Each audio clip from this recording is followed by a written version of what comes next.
Boa noite a todos, boa noite a todas. É um prazer tê-las aqui na Belas Artes. Estamos com mulheres muito importantes nesse cenário profissional. Eu queria também me apresentar, meu nome é Adriana, eu sou professora na Belas Artes, sou assessora da superintendência. Quero dar as boas-vindas em nome da professora Josiane Tonelotto, que é a nossa superintendente acadêmica, e é um prazer tê-las aqui. Estamos com mulheres importantes de destaque na sociedade brasileira, e eu gostaria de começar apresentando, primeiro, uma mulher que eu admiro muito, aliás, eu admiro a família toda, que é a Sônia Rez de Souza. Ela é empresária, ela é embaixadora, ela é mentora da Endeavor, é CEO da Dudalina, e é mãe, é madrasta, é tia, é irmã, e é uma mulher realmente surpreendente. Obrigada, né? Que bela apresentação, viu, Adriana? Eu vou falar um pouquinho da Sônia, é uma pessoa que eu realmente admiro. A Sônia é catarinense, e catarinense roxa, que eu sei que aquela família toda adora Santa Catarina. É a sexta filha de uma família de 16 irmãos, estudou administração de empresas, se especializou em confecção e iniciou sua vida profissional muito cedo nos negócios da família. Na Dudalina, empresa fundada pelos seus pais, Rodolfo e Adelina, especializada em moda masculina e feminina, trabalhou durante 35 anos, sendo 12 como presidente, de 2003 a 2015, e atualmente é embaixadora e mentora da Endeavor, mentora do programa Winning Woman Brasil, membro do Conselho de Curador da Fundação Dom Cabral, vice-presidente do Grupo Mulheres do Brasil, conselheira do LIDE Educação, que apoia o Instituto Ayrton Senna, conselheira do Grupo Sequoia, da PETS e consultora da Warburg, não sei se é assim que pronuncia, Pincos do Brasil. Sônia, é um prazer recebê-la. Um prazer também estar aqui com vocês hoje.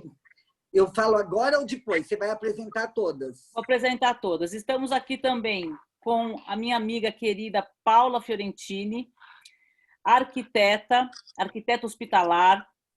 A Paula tem uma trajetória excepcional nessa área e também algumas peculiaridades que eu conheço pessoalmente, porque ela recebeu a empresa do pai para cuidar repentinamente sozinha, né, Paula? E a gente sabe que não é fácil. A Paula é graduada em arquitetura, tem graduação em administração hospitalar, especialização em gestão hospitalar, especialista em engenharia e manutenção hospitalar, mestre em gestão hospitalar pela GV, professora de arquitetura hospitalar na GV e Einstein, e sócia da Fiorentina Arquitetura Hospitalar, com mais de 30 anos de experiência e mais de 300 projetos na área hospitalar, entre parcerias públicas e privadas. Seja bem-vinda, Paula. É um prazer estar aqui com você hoje.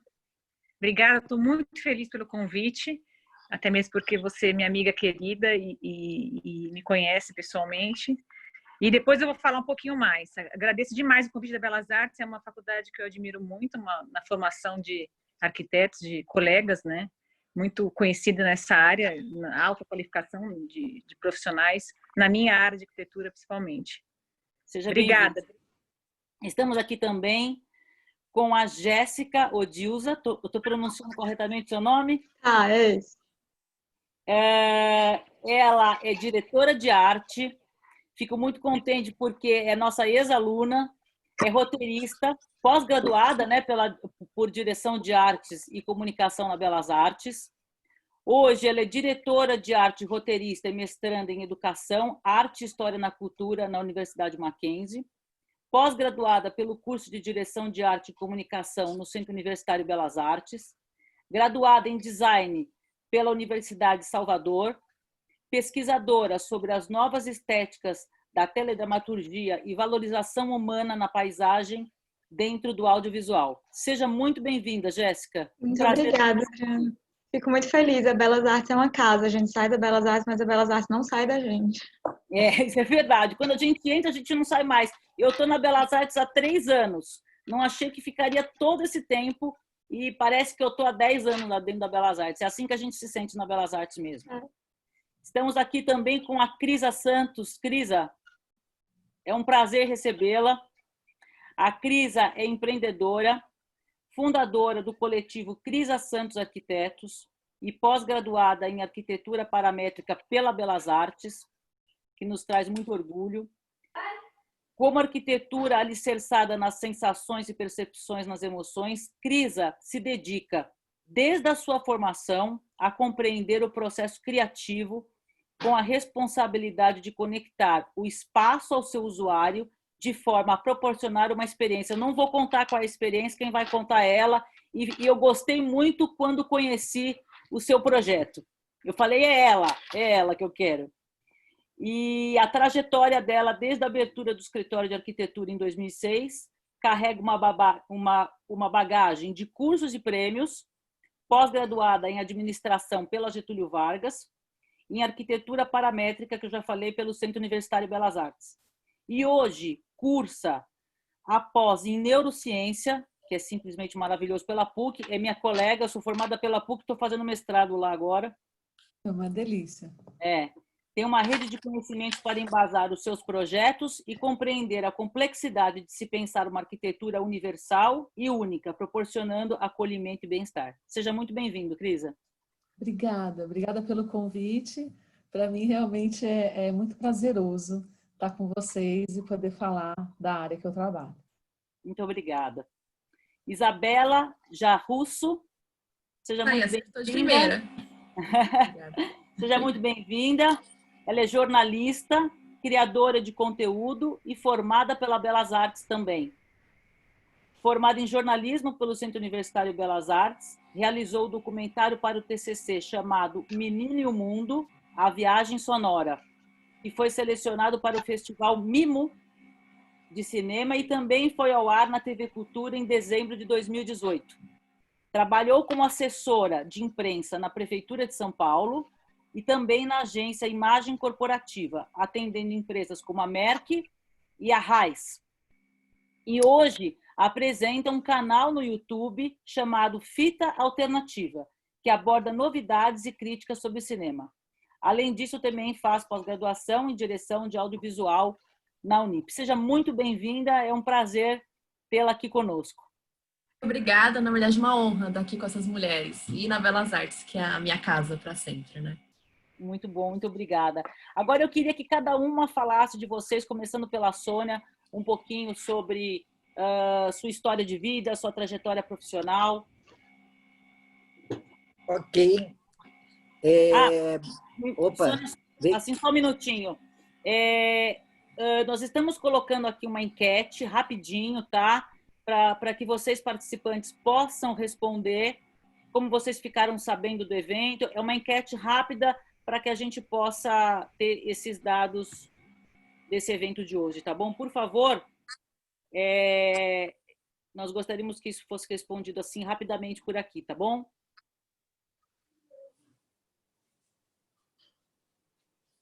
Daí você vai colocar aqui no chat, né? O som está falhando certo. Um pouco, Valdir. Pode ir que está tudo certo. Voltou, tá bom. Sônia, por favor. Olá, boa noite, Adriana. Obrigada pelo convite. Né? Você me convidou através até da minha irmã, que é tua amiga. Da Adriana, Adri, eu adoro. Que é uma das... Somos em 5 mulheres e 11 homens na minha família, então é uma família bem pequena. Mas, assim, contando rapidamente a história, eu nasci numa cidade muito pequena, lá no interior de Santa Catarina, uma cidade chamada Luiz Alves. E lá é que começa essa história da Dudalina. O meu pai, o apelido dele era Duda, e a minha mãe, Adelina, por isso Dudalina. E, resumindo muito a historinha, eles começaram... Quando eles se conheceram, eles sempre pensaram em ter muitos filhos, tinham pensado em ter 20, só tiveram 16. Mas acabou que a minha mãe ainda perdeu, teve 5 abortos, então acho que seria até um pouquinho mais. Mas o interessante dessa história é que o meu pai era um homem muito trabalhador, mas ele era poeta. Eu sempre falei que a minha mãe é que era a empreendedora. Então, o meu pai, quando eu já tinha nascido, eles tinham um negócio de secos e molhados, aquela lojinha que vende tudo no interior, né? Vende desde a roupa até o alimento e tudo mais. E o meu pai veio para São Paulo, a minha mãe grávida não pôde vir, meu pai veio fazer as compras, comprou um tecido errado, a minha mãe viu uma oportunidade de fazer alguma coisa com aquele tecido, contratou costureiras, cortou uma camisa, deu certo, vendeu, e assim começa, então, a história da Dudalina. Depois ela começar a Dudalina, ainda nasceram 10 filhos. Então, é uma história de muito amor e uma história muito interessante, porque, como eram muitos filhos, nós todos tínhamos que nos virar e trabalhar e fazer acontecer. Então, minha mãe, ela era, tanto a minha mãe quanto meu pai, eles nos educaram para dar valor ao trabalho, dar valor ao cuidar das pessoas. E eu trabalhei, né, sempre desde muito novinha, trabalhando na empresa. Depois eu tive uma experiência fora da empresa, eu fiz um curso de confecção na Espanha, voltei, trabalhei na empresa, mas depois eu saí, eu fui convidada a trabalhar fora, fiquei 6 anos fora da empresa, depois eu voltei, então, para a Dudalina, mas morando em São Paulo e indo para Santa Catarina todas as semanas. Então, eu cuidava, nessa época, cuidava da parte comercial, de marketing, produto, mas em 2003 eu assumi, nós já tínhamos um conselho de administração e eu fui convidada a assumir a presidência da empresa por esse conselho. Então, eu assumi a presidência e, com isso, eu pude, então, aprender, né? Quando você é um CEO de uma empresa, você tem que entender a empresa inteira, né? E nós tínhamos chegamos a ter 6 fábricas, 5 em Santa Catarina, 1 no Paraná, e eu fui desenvolvendo a empresa e tudo mais, mas uma coisa que eu sempre achei muito, muito importante é cuidar de gente, é gostar de gente. Então, todos os anos, em 2003 já, eu ia nas fábricas e via que as pessoas iam trabalhar de bicicleta, por exemplo. E as bicicletas estavam muito estragadinhas. Então, eu resolvi, no Natal, dar uma bicicleta com nome para cada colaborador. E foi lindo, né? A gente fui nas fábricas entregar, e cada uma tinha o seu nome, entregar para cada um e agradecer pelo trabalho que cada um fez, né? Que cada pessoa ali estava construindo a empresa. Interessante que, como nós tínhamos muitas costureiras, a Dudalina tinha 80% de mulheres e 20% de homens. Então, era muito interessante também cuidar. Com os anos, eu fui olhando o lado de cuidar da casa. Então, cada ano era um presente diferente, agradecendo as pessoas.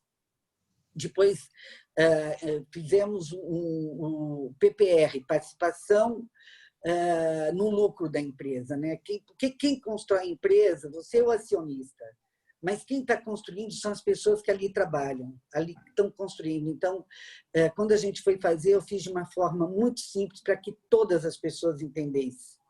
E foi muito interessante, porque quando a gente distribuiu o primeiro PPR, a minha faxineira chegou a faxineira lá do nosso escritório em Blumenau, o escritório era tudo aberto, ela perguntou para mim: Dona Sônia, eu sou uma faxineira, por que eu recebo o PPR? Eu falei: a senhora trabalha na Dudalina, a senhora é uma... Eu sou só a presidente, a Sandra é só a secretária, a senhora então é só a faxineira. A senhora deixa tudo arrumado, tudo limpo, para quando a gente vier trabalhar. E ela falou: então vou reformar minha casa. A senhora garante que paga PPR todo ano? Eu falei: não, isso eu não garanto. Nós vamos ter que construir isso, né? E assim foi. Depois de 2 ou 3 anos, ela chegou um dia para mim, outra vez que recebeu o PPR, ela falou: Dona Sônia, olha, estou quase acabando de reformar minha casa com o dinheiro do PPR, mas eu queria falar uma coisa para a senhora, viu? Aqui na nossa empresa tem muita gente matando tempo. Eu estou de olho em todo mundo aqui. Então, a dona Gessi, que era a nossa faxineira, ela já era com uma sócia, a empresa era dela também. Aquilo me tocou foi tão importante aquilo para mim, porque eu vi que realmente eu estava cuidando das pessoas, né? Não, aqui falaram que faxineira do dedo duro, mas ela não foi, não. Ela estava interessada, né, pela empresa, ela cuidava da empresa. E foi muito bonito, porque você acaba, quando você está no teu dia a dia, você se envolve tanto com aquilo que às vezes você nem levanta da tua cadeira, né? Não era para ir lá fuxicar o que os outros estavam fazendo, mas era, na realidade, para ver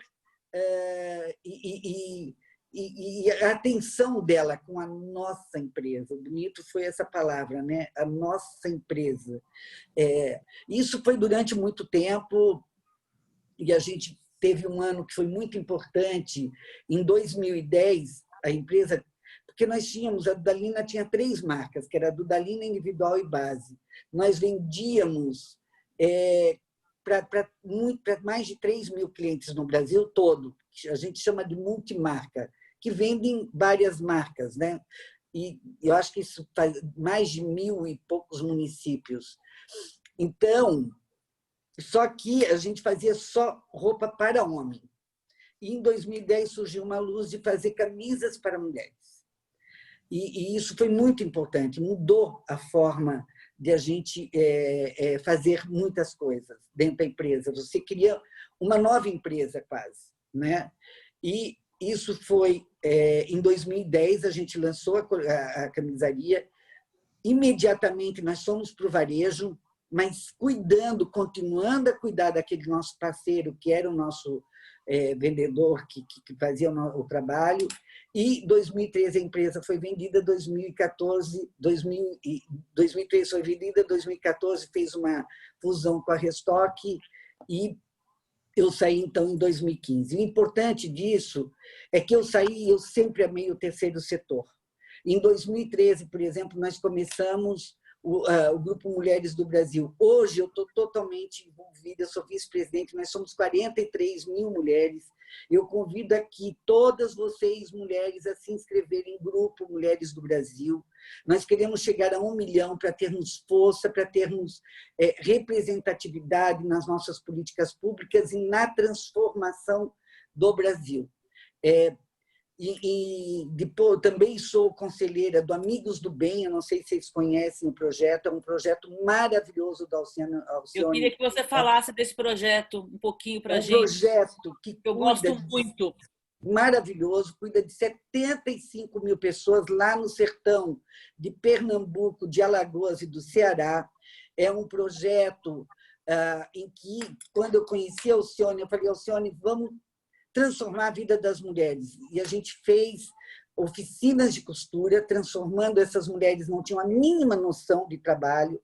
Eu, depois, quando voltei lá e fui numa oficina de costura, fiquei emocionada para ver que era uma linha de produção, as mulheres trabalhando, fazendo aquelas sacolas sociais que são vendidas em vários mercados. Hoje estão fazendo máscaras. Então, assim, bárbaro trabalho. As castanhas, né? Não, e tem a fábrica de castanhas, a fábrica de doce, mas o importante é assim, são 75 mil pessoas, são 10 mil crianças que frequentam os centros de transformação e está transformando a vida dessas pessoas, né? Como diz Alcione, lá não adianta dar vara para pescar porque o rio é seco. Então, lá tem que dar oportunidade mesmo, dar educação para as pessoas irem procurar outras fontes de renda. Eu acredito, no Brasil só tem uma coisa, só a educação vai transformar o nosso país, não tem outra alternativa. Daí estou também no Amigos do Bem, lá no Instituto Ayrton Senna, que tem o melhor modelo de educação, que é transformador no Brasil. Estou lá no Women, que dá apoio a mulheres, faz mentoria para mulheres empreendedoras. Na Endeavor, né, que é a Endeavor, eu acho que todo mundo conhece, eu sou conselheira, mentora e embaixadora da Endeavor, que é uma aceleradora de empresas. Eu, às vezes, até esqueço, na Verde Escola, que é uma escola maravilhosa aqui na Baixada em São Sebastião.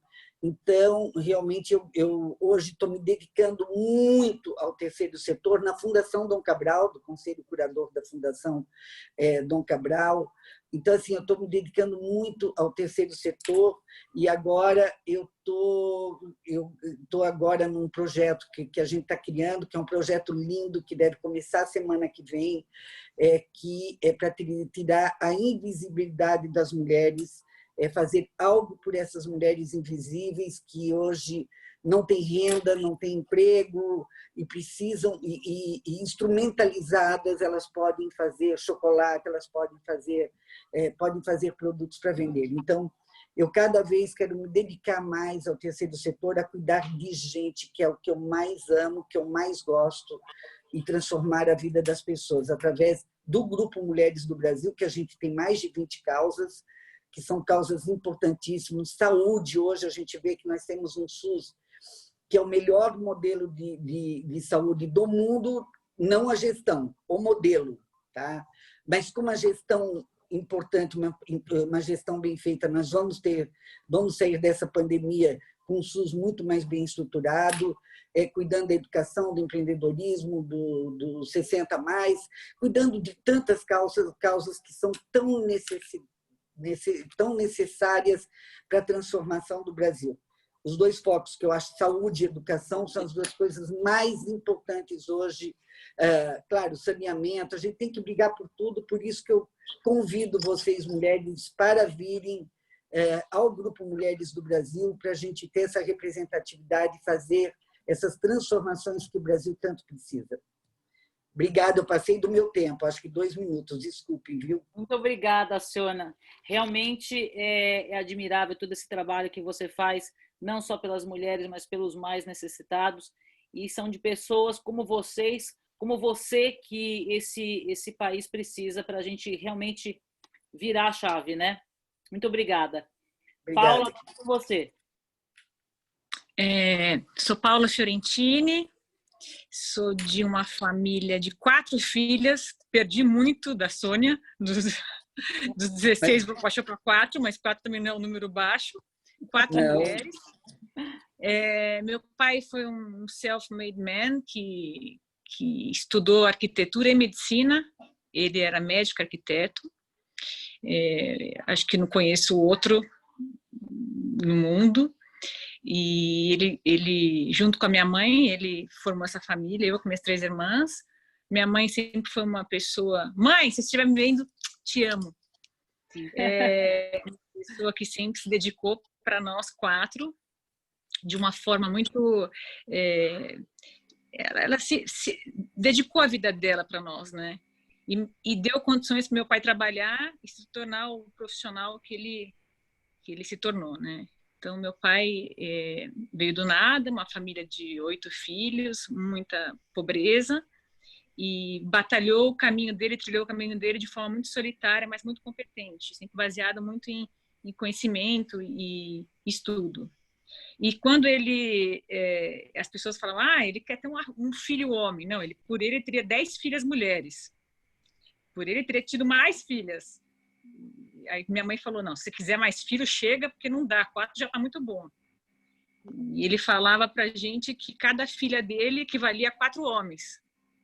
Cada filha dele era uma potência. E acho que ele sustentou nossa educação nisso, né? Na força do conhecimento, no trabalho. E eu sempre fui apaixonada por ele. Acho que se meu pai fosse mecânico, eu seria mecânica. Se ele fosse engenheiro, eu seria engenheira. Como ele foi arquiteto, eu fui arquiteta. E com 13 anos, eu falei, eu quero trabalhar com você. Eu estava de férias, assistindo Sessão da Tarde, falei, quero trabalhar com você. Ele falou, agora! Eu falei, não, mas eu estou de férias, quero assistir filme. Agora, levanta. E aí nunca mais tive a oportunidade de assistir Sessão da Tarde na minha vida. E comecei a trabalhar com ele com 13 para 14 anos. E com 17, 18 anos comecei a fazer minhas faculdades. Fiz as 2 faculdades juntas e trabalhava com ele. E ele era um pior dos patrões, dos chefes que você pode imaginar na face da terra. Pensa num patrão bravo, rígido, era ele. Então, eu ia para a faculdade de arquitetura de manhã, à tarde trabalhava com ele, e à noite ia para a faculdade de administração hospitalar. Porque ele tinha essa necessidade de fazer tudo rápido comigo. Eu tinha que me tornar muito fodástica rapidamente, tinha que ter muito conhecimento, tudo muito rápido. E aí, quando eu tinha 22 anos, eu estava já formada nas 2 faculdades, eu falei, bom, e agora eu faço o quê? Vou fazer especialização. E comecei a fazer minhas especializações. Com 23 anos, já dava muita aula no Brasil inteiro. Entrei no mestrado na GV com 23, me formei com 25, e 25 eu tive minha primeira filha, Domênica, que hoje tem 15 anos, quase. E depois nasceu Henrico, que hoje tem 10. Então, eu trabalho, desde que me conheço por gente, com arquitetura hospitalar, que era o foco da arquitetura do escritório que meu pai deu origem, a Fiorentini, que eu tenho um orgulho gigantesco do nome que eu carrego, e eu falo para todos os meus clientes que a única coisa que eu tenho na minha vida é meu nome, não tem mais nada na minha vida. E eu tenho esse orgulho porque aonde eu vou, esse nome que eu carrego representa muita coisa no mercado. No mundo de tanta corrupção, na área hospitalar, na área da saúde, na área pública, né? Aonde eu vou, as pessoas sabem que esse nome significa competência, técnica, honestidade, transparência e muito trabalho. E há 5 anos atrás, meu pai faleceu de uma forma muito inesperada, no dia que a gente ia buscá-lo de alta no hospital. Ele faleceu, ele teve uma embolia pulmonar maciça. Foi quando eu perdi meu chão, né?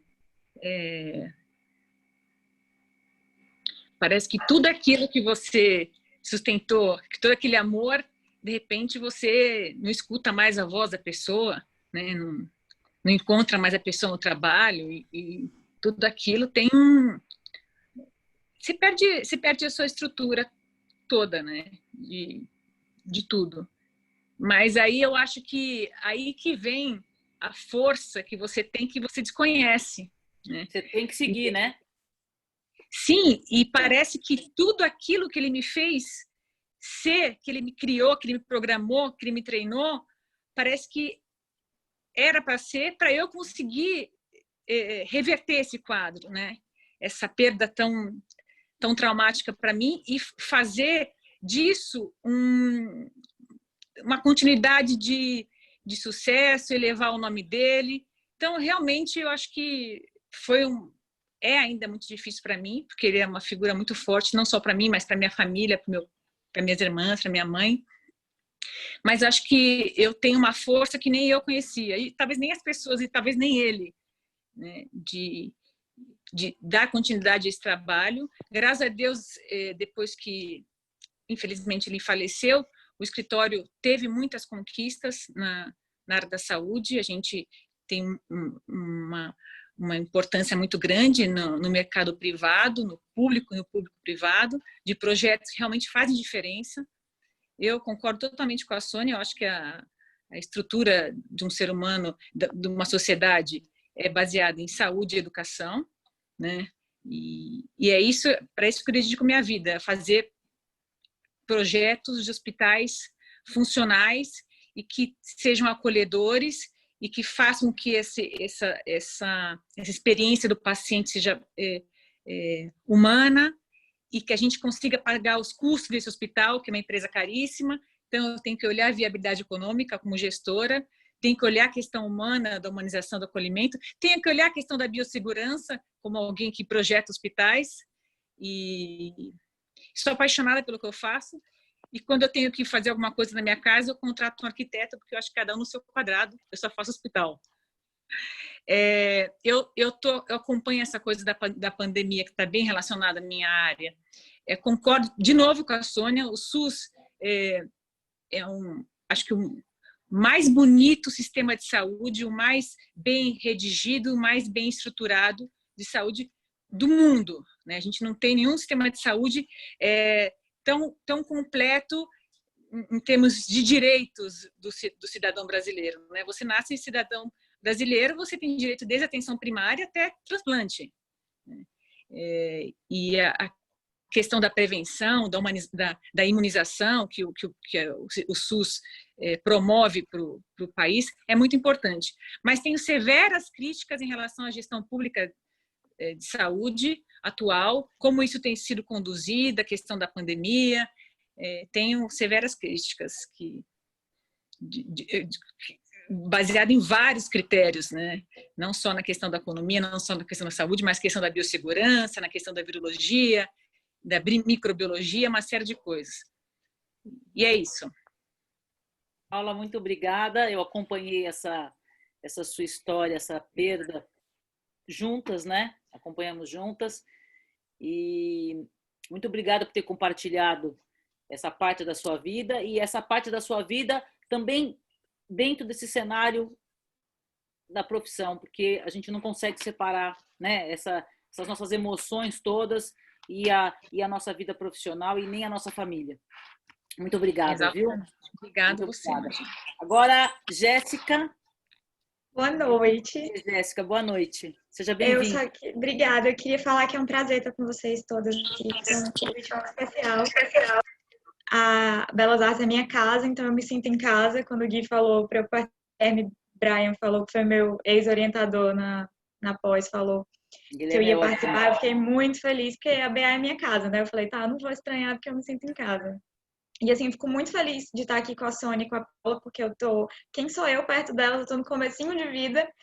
E o que eu queria compartilhar hoje aqui com vocês eu me formei na BA em direção de arte, e depois eu fui fazer mestrado no Mackenzie, eu faço hoje lá.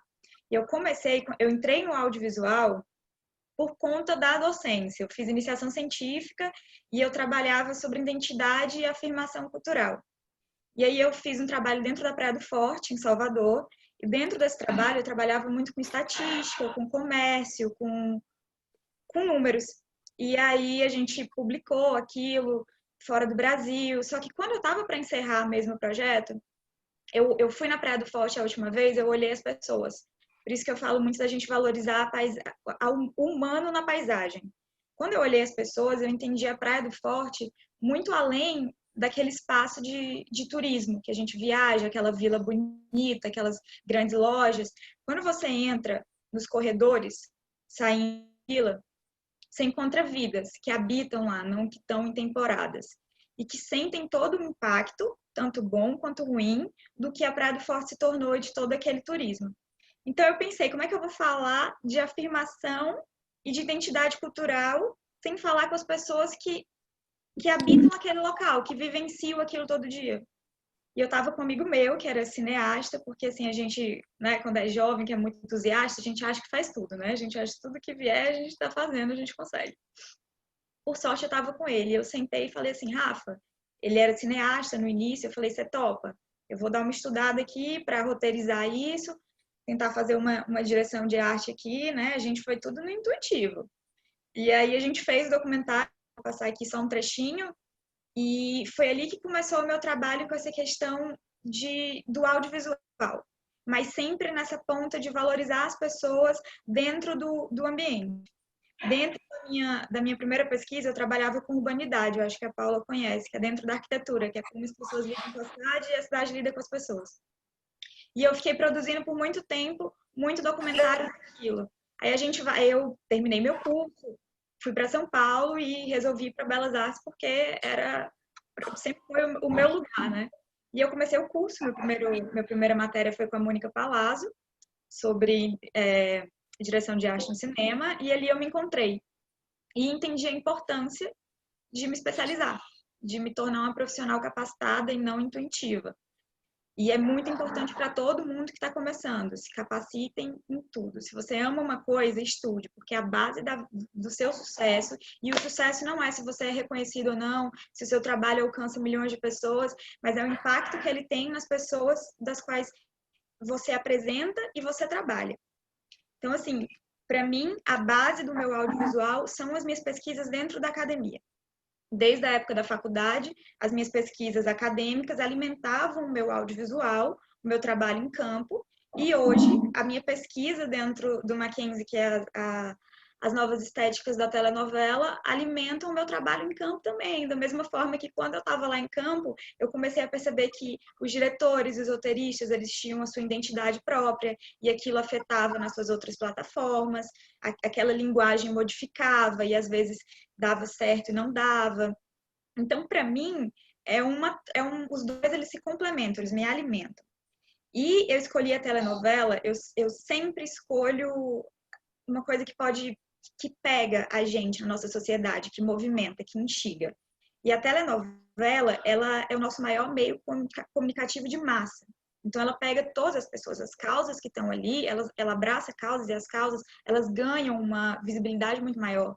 A novela de Manuel Carlos e Mulheres Apaixonadas estava muitos anos tramitando, né, a questão da lei dos idosos, e já estava 6 anos tramitando. Quando o Manuel Carlos trabalha aquela violência contra o idoso, não demorou nem 3 meses e a lei foi aprovada. Então, a gente tem esse feedback do público, dos políticos, das pessoas que se movimentam quando aquilo está na grande tela, a sua realidade está ali. E aí foi o nicho que eu fui, que eu escolhi para a minha vida, em que eu trabalho hoje. Eu acho que eu falo isso também para quem está começando. Eu acho que tem muito aluno aqui, e eu muito ouvi isso quando eu estava na graduação, de que se você quer entrar na docência, mas você também quer trabalhar em campo, você pode. Um alimenta o outro, eles caminham juntos e não tem problema, você vai encontrar um equilíbrio ali e você vai ver que os dois casam, e casam muito bem. Quando você ama o que você faz. Eu acho que ninguém faz arte, ninguém trabalha com arte sem amar, né? É muito amor que a gente coloca aquilo dali. Eu vou baixar agora aqui para vocês verem um trechinho. Foi meu primeiro documentário, eu achei muito importante mostrar porque ele não é o que eu produzo hoje, não tem todo aquele ensino ali que eu fiz na minha vida, né? As técnicas, as linguagens, o que eu aprendi, até porque é muito importante você fazer muita coisa autoral, porque você vai corrigindo os seus erros e vai se aprimorando, mas foi o que mais me pegou de coração, e eu acho que a nossa profissão, ela tem que tocar a gente, ela tem que mexer com a gente. Sua vida, se você não fizesse aquilo, talvez perdesse muito brilho, se não fosse quem você é. Então eu vou mostrar para vocês o primeiro documentário que eu fiz, da Praia do Forte, que é falando sobre como é que eles se sentiam. Você vai aí no share screen, né? Isso. Isso. Dario, eu só não tô achando o meu. No share screen, Faz o embaixo, seguinte, quando você for no share, no share screen, você compartilhar clica e tela. você vai ver a tela que você vai escolher compartilhar, entendeu? Provavelmente nessa tela é o vídeo. Você compartilhou uma outra tela. Pois é, a minha tela não apareceu aqui. Não, mas, ó, tira, descompartilha, e aí você vai achar a tela que você quer projetar na hora que você der o share screen. E quando der o share screen, seleciona Share Computer Sound. Pressão. Mas, Dario, ele não tá, o meu documentário não tá aparecendo aqui. Nessa tela? Tá. Então faz o seguinte, abre esse documentário novamente, provavelmente você abriu no computador que às vezes o Zoom não reconhece. Então abre ele talvez um Windows Media Player. Então vai lá no arquivo que você tem, botão direito, abrir com. Onde está talvez no Windows Explorer, enfim, onde tiver o arquivo. Aí clica com o botão direito, abrir com, abre com o Windows Media Player.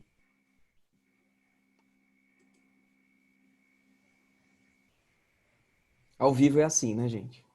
Vai ter erro, gente. Uma coisa do audiovisual que a gente aprende é que ao vivo é perigoso. Ao vivo é perigoso, acontece. Vai lá sem medo, vai lá. Mas o que a gente faz, né? A gente improvisa. Se eventualmente não abrir, Jéssica, a gente pode fazer o seguinte, vai para outra painelista e aí depois eu vou conversando aqui com você e a gente volta depois. Também não tem problema. Isso é melhor, Dario, porque não tá abrindo aqui não, a gente improvisa, vai para outro, depois a gente volta. Faz parte, a gente testou, acontece. É ao vivo, gente, tranquilo. ao vivo dá uns erros. Então depois a gente volta com o teu vídeo, tá? Agora nós vamos falar com a Crisa. A Crisa tem um projeto super legal, eu gostei muito e bastante diferente. Com você, Crisa. Bem, é um prazer de novo estar com vocês. Enfim, é complicado falar.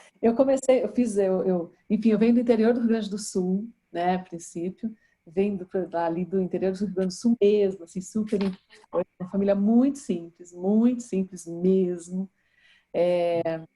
E eu perdi minha mãe muito nova, né, eu perdi minha mãe com 13 anos. E aí você tem aquela sede, né, de provar que você pode, né, esse é o princípio. E quem me criou foi meu padrasto, né, que faleceu faz 3 anos e que era meu porto seguro. Né? Eu lembrei agora a Paula falando, eu fiquei pensativa assim um pouco. E isso me fez, assim, eu lembro que ele era alemão, né? Então a gente, sempre quando eu chegava nele e reclamava, né, da vida, ele falava assim: minha filha, bem-vinda ao mundo dos adultos. Né? E isso parecia estranho no momento ali, quando você entra, né, sai da adolescência e chega ali na fase adulta, mas isso até hoje, quando eu me pego reclamando assim muito, aí eu me lembro, bem-vindo ao mundo dos adultos. Né? Então, eu acho que o que a Paula falou, essa força que a gente acaba ganhando, né, pelas perdas, ela é muito legítima, assim, ela é muito forte, né? E eu, na minha adolescência, eu passei assim, eu tinha aquela responsabilidade, minha mãe tinha essa coisa de, como eu vinha no interior do Rio Grande do Sul, né, na família ninguém tinha possibilidade de estudar, então eu tinha que estudar, né? Então ela sempre exigiu muito o estudo. E eu sempre tive facilidade, essa foi a minha sorte na vida. Eu sempre tive facilidade. E aí, o que aconteceu? Eu resolvi, queria ser arqueóloga, né? Eu tive uma ideia, assim, eu quero ser arqueóloga, quero ser Indiana Jones, quero viajar pelo mundo, né? Sem era nem bem. É uma coisa bem, né, infantil. E depois disso, eu quis ser jornalista. E aí, eu entrei, né, na Unesp em jornalismo e fiquei 2 anos. Não aguentei. Né? Não, tem outra coisa. Eu comecei a assistir aulas de arquitetura dentro da Unesp. E comecei a me apaixonar. Eu já era apaixonada, mas eu não sabia desenhar. Então, assim, a mão livre, né? Então, eu fui fazer um curso e tal. Não, você é ótima e tal. Coloquei aquilo na cabeça. E larguei jornalismo 2 meses antes de prestar, né? Novamente o vestibular. E não contei para ninguém. Na minha casa, não contei para ninguém. Falei, não, eu vou estudar, né? E vou passar de novo. E passei. Né? Essa foi a minha sorte, passei. Né? Aí eu cheguei e contei pro meu padrasto. Falei, olha, então, sabe o que é, pai? Eu mudei de curso. Ele, mas vai acabar no mesmo tempo? Eu falei, não, começou tudo de novo. Bem, ele ficou bravo comigo uns 6 meses, mas depois entendeu, depois era super orgulhoso, feliz assim com a minha escolha. E aí eu entrei em arquitetura e sempre me dediquei muito, né? Quando eu saí da faculdade, o meu sonho era trabalhar num grande escritório. A ilusão, né? Que eu falo que é ilusão, trabalhar num grande escritório. Aí eu era trabalhar num grande escritório, porque eu ia ser demais, não sei o quê. E aí quando eu percebi que eu estava num grande escritório, e eu era mais uma, né? Tipo, né? Filme Metrópolis, né, gente? Tipo, começo do século, né? Meio Charles Chaplin, assim, em tempos modernos. E aí eu falei, bem, não é bem isso que eu quero. E eu fiquei um pouco perdida nesse meio tempo, né? Porque aí eu casei também, então, assim, tudo veio, né? É muita coisa para uma pessoa ali nos seus 20 e poucos anos. Bem, aí eu comecei a fazer corporativo, eu fiz já chão de fábrica, e eu fui experimentando, fazia cozinha industrial, fiz cozinha Embraer, Habib, assim, pairei assim, por um monte de setores da arquitetura. E aí, de repente, há 10 anos atrás, eu recebi, que eu sempre falo que eu recebi um presente, porque é um presente na minha vida mesmo.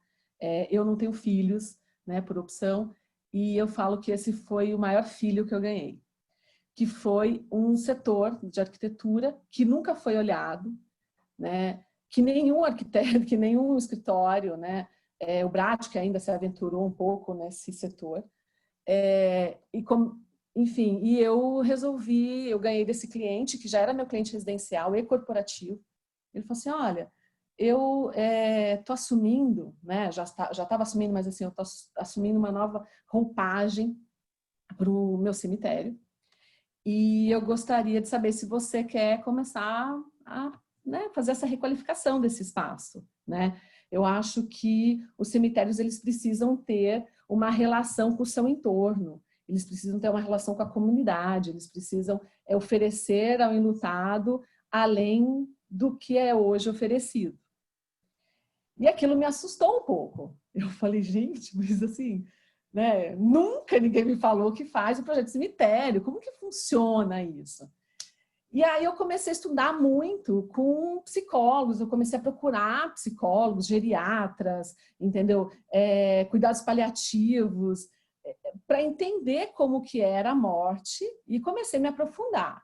E aí era aquela questão meio autodidata, né? A Jéssica falou, você tem que procurar o conhecimento, mas no meu caso não tinha, não existia, era meio que era pesquisa, né? Eu fiquei a pontos, assim, eu ia no dia dos finados, escondida e anotava tudo, o que os enlutados precisavam, o que os lutados gostariam, como que eles se comportavam, o que eles esperavam daquele momento.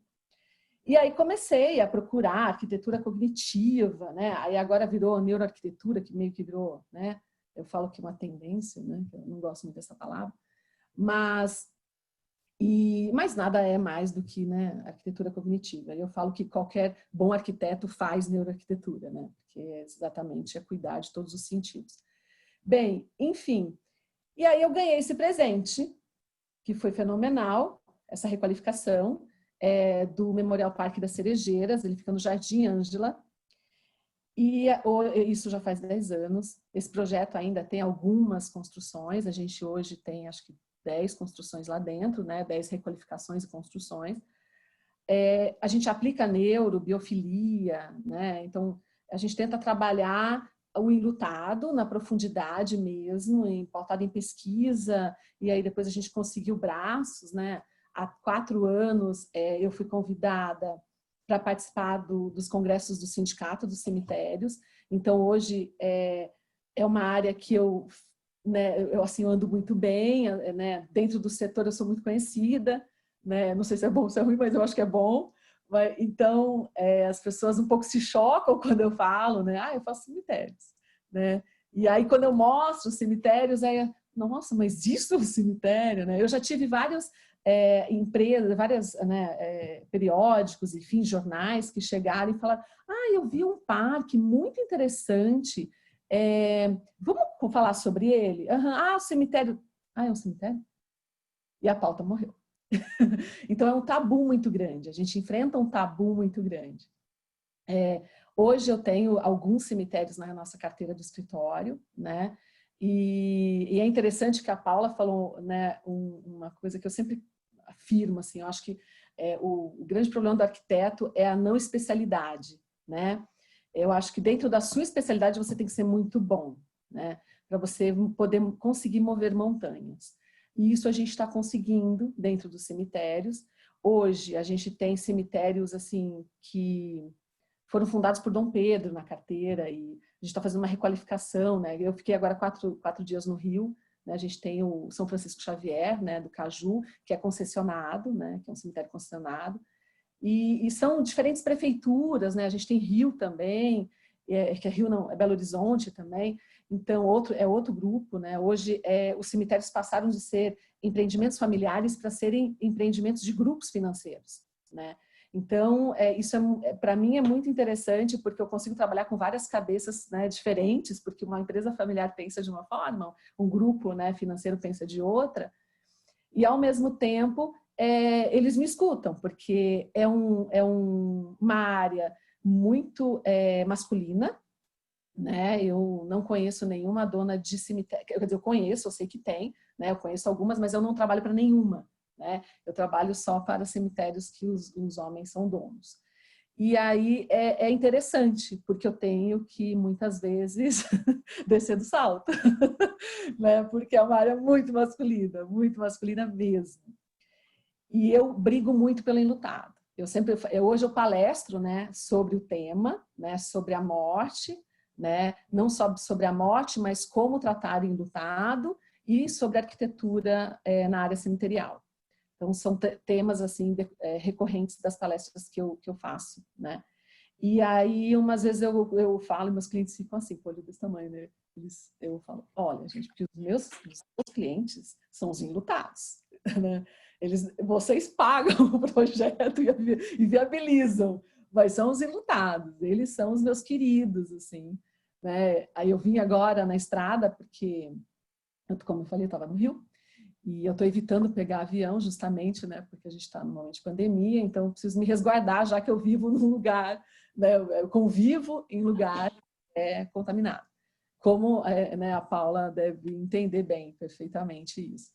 Então, é interessante porque a gente está habituado, eu estava falando com uma das arquitetas, né, que a mais antiga do escritório hoje à tarde, né, no fone do carro, e ela falou, olha, hoje eu estava no cemitério tal, e eu fiquei um pouco chocada com o não velório, né? Essa possibilidade de você não velar alguém é muito complicado, né? E isso traz grandes traumas, porque você interrompe assim, a despedida e você não consegue começar o luto efetivamente, né? Então, e aí eu falei para ela, eu falei, eu no Rio agora, eu senti também isso, né? A família não podendo se despedir efetivamente, né?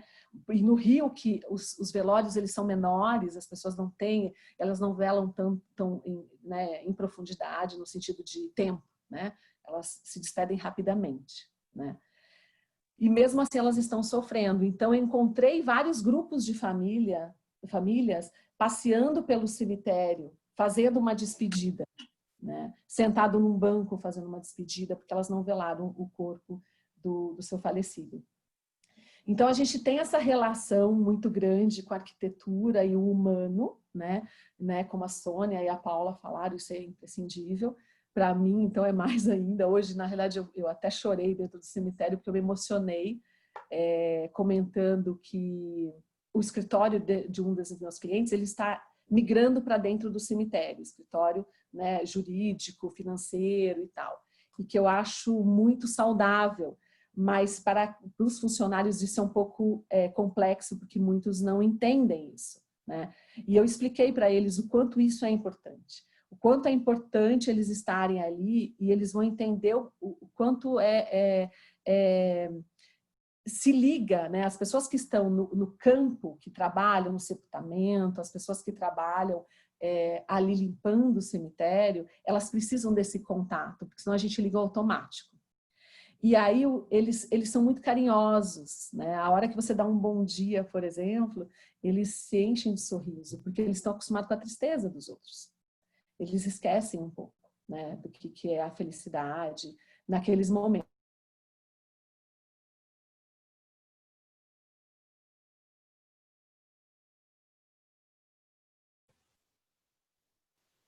Acredito que tenha tido alguma instabilidade ali da internet.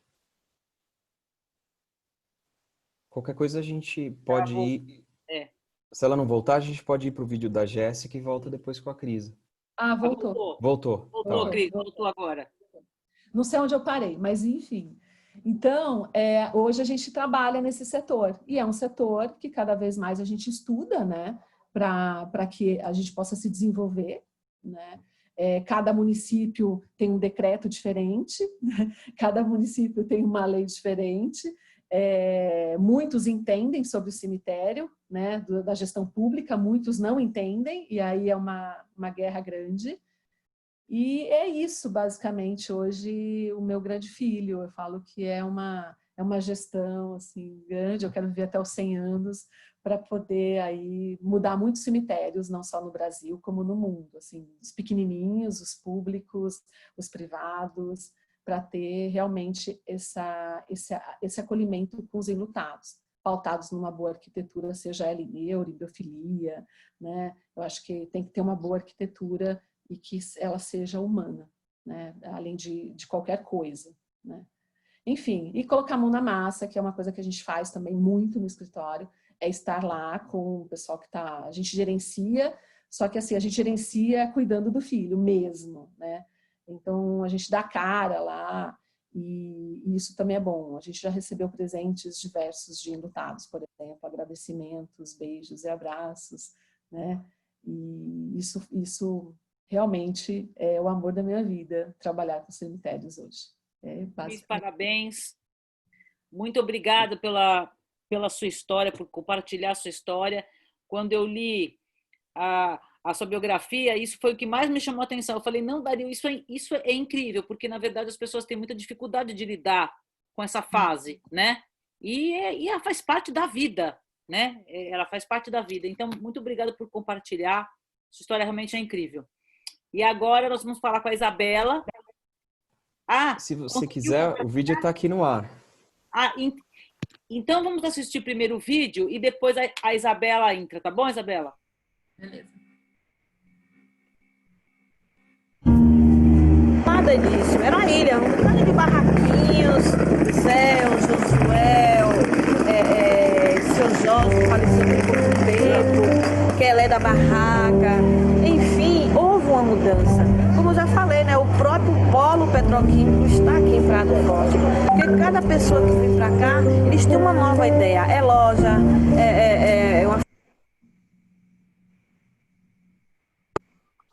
uma farmácia, artesanato, é um restaurante, é uma pizzaria.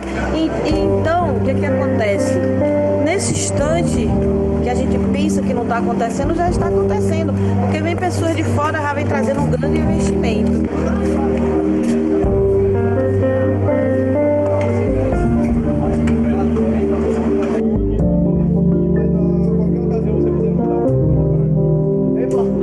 Não existe um escoamento, não existe uma demanda de artesanato. O nosso artesanato ele fica infusado, restrito a poucas pessoas que gostam. Então, hoje a gente sabe que o artesanato, em geral, está decadente.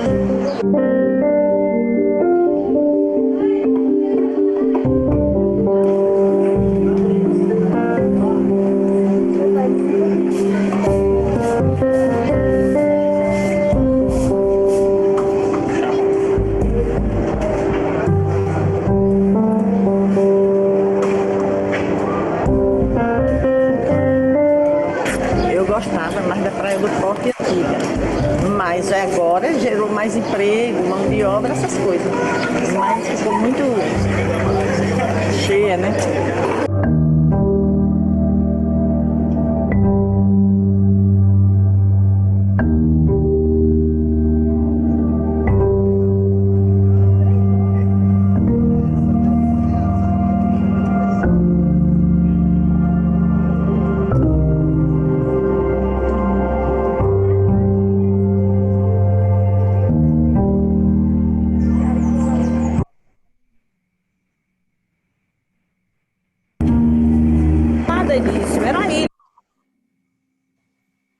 Era esse o final, né, Jéssica? Ali mesmo, né? Eu tive que deixar curtinho, né, gente, porque ele tem quase 1 hora, então eu tive que pegar só uma parte que falava bem do que eles pensam, e poucas pessoas sabem, mas a Praia do Forte é uma vila de pescadores. Quando o Klaus Peter ele fundou, era uma vila de pescadores, hoje é um centro de turismo muito forte da Bahia, né? Então, ali na última, é porque vai muito além, né? Mas na última cena, ele mostra os corredores que eu falei. Na pesquisa, eu dividi entre lado A e lado B. O lado A é onde tem os hotéis, os restaurantes, é a vila.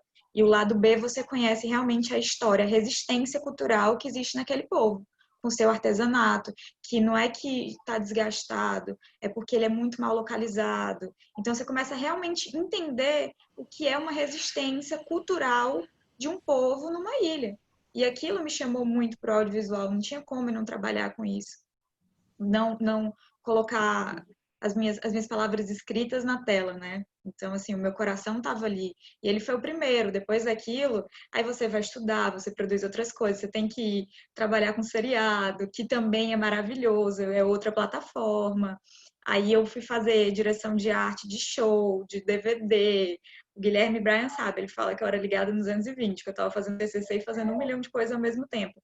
Mas o audiovisual é isso, só que eu nunca quis sair do meu foco, que era justamente valorizar o humano na paisagem. Que às vezes a gente assiste filme, isso e aquilo, e a gente não vê realmente a história daquela pessoa, porque muito por trás da pessoa, do garçom que atende a gente, ele tem uma história para contar. Então, assim, eu prezo... Eu traduzir muito isso. Eu fico feliz, foi meu primeiro, eu não tinha estudo nenhum, eu quis mostrar porque é importante para os alunos entenderem que o que eles estão fazendo dentro da faculdade é o momento que eles podem errar, acertar, é o momento que ele vai entender o que ele quer trabalhar. Eu tinha muita pouca gente aí, só era eu e meu amigo. Então eu tive que aprender a lidar com a edição, lidar com a câmera, lidar com o roteiro, lidar com uma direção de arte, e aí eu fui descobrindo, eu acho muito importante. E eu falo isso sempre. É muito importante dentro do audiovisual você participar de cada etapa dele. Ele é feito em grupo, mas é importante que você participe de cada etapa para você se encontrar. E também, por exemplo, como roteirista. Eu tenho experiência em edição, tenho experiência em direção. Eu consigo escrever sabendo que na edição tal cena vai caber melhor. Que personagem, em qual momento. Então, é importante que você tenha essa visão global da situação, que você olha aquilo por diversos ângulos. E quando a gente está na faculdade, é uma coisa muito gostosa, porque a gente tem todo mundo ali do lado da gente na sala, super entusiasmado a contribuir com a gente, e ir para campo, fazer aquilo e vai errando, não tem aquela coisa quando a gente está em agência ou quando a gente está em freela e que você tem que ter aquela responsabilidade com o seu cliente. Tem a cobrança. É quando você tá, óbvio que a gente tem que manter um portfólio, isso é muito importante que você mantenha. Pegue seu trabalho da faculdade, já vá botando no seu portfólio, vá conhecendo as pessoas, vá participando de todos os eventos que tem, para conhecer pessoas, juntar uma galera, e os trabalhos autorais como esse trabalho tem meu coração, porque foi o primeiro, foi onde nasceu tudo. E aí, sempre que eu acho que eu tô saindo um pouquinho do campo que eu sou dedicada, eu volto para ali e falo, não, foi por isso daqui que eu entrei. Acho muito importante as pessoas entenderem que essa é a nossa hora de errar, é a nossa identidade ali nascendo. Obrigada, Jéssica. Muito obrigada, parabéns. Você conseguiu traduzir tudo isso nesse teu primeiro documentário. Imagina como estão os outros agora. Obrigada. Agora vai falar a Isabela Jarrusso, que está com a missão final, né, Isabela? É a pior, Olha né? Só. Com certeza, mas ainda mais com tanta mulher maravilhosa assim, dá até um peso. Bom, gente, eu sou a Isabela. Diferente dessas mulheres, eu tô no começo da minha carreira ainda. Quem me convidou foi também o Guilherme Braia, que foi meu orientador. A gente tem uma amizade muito boa hoje. Eu sou paulistana.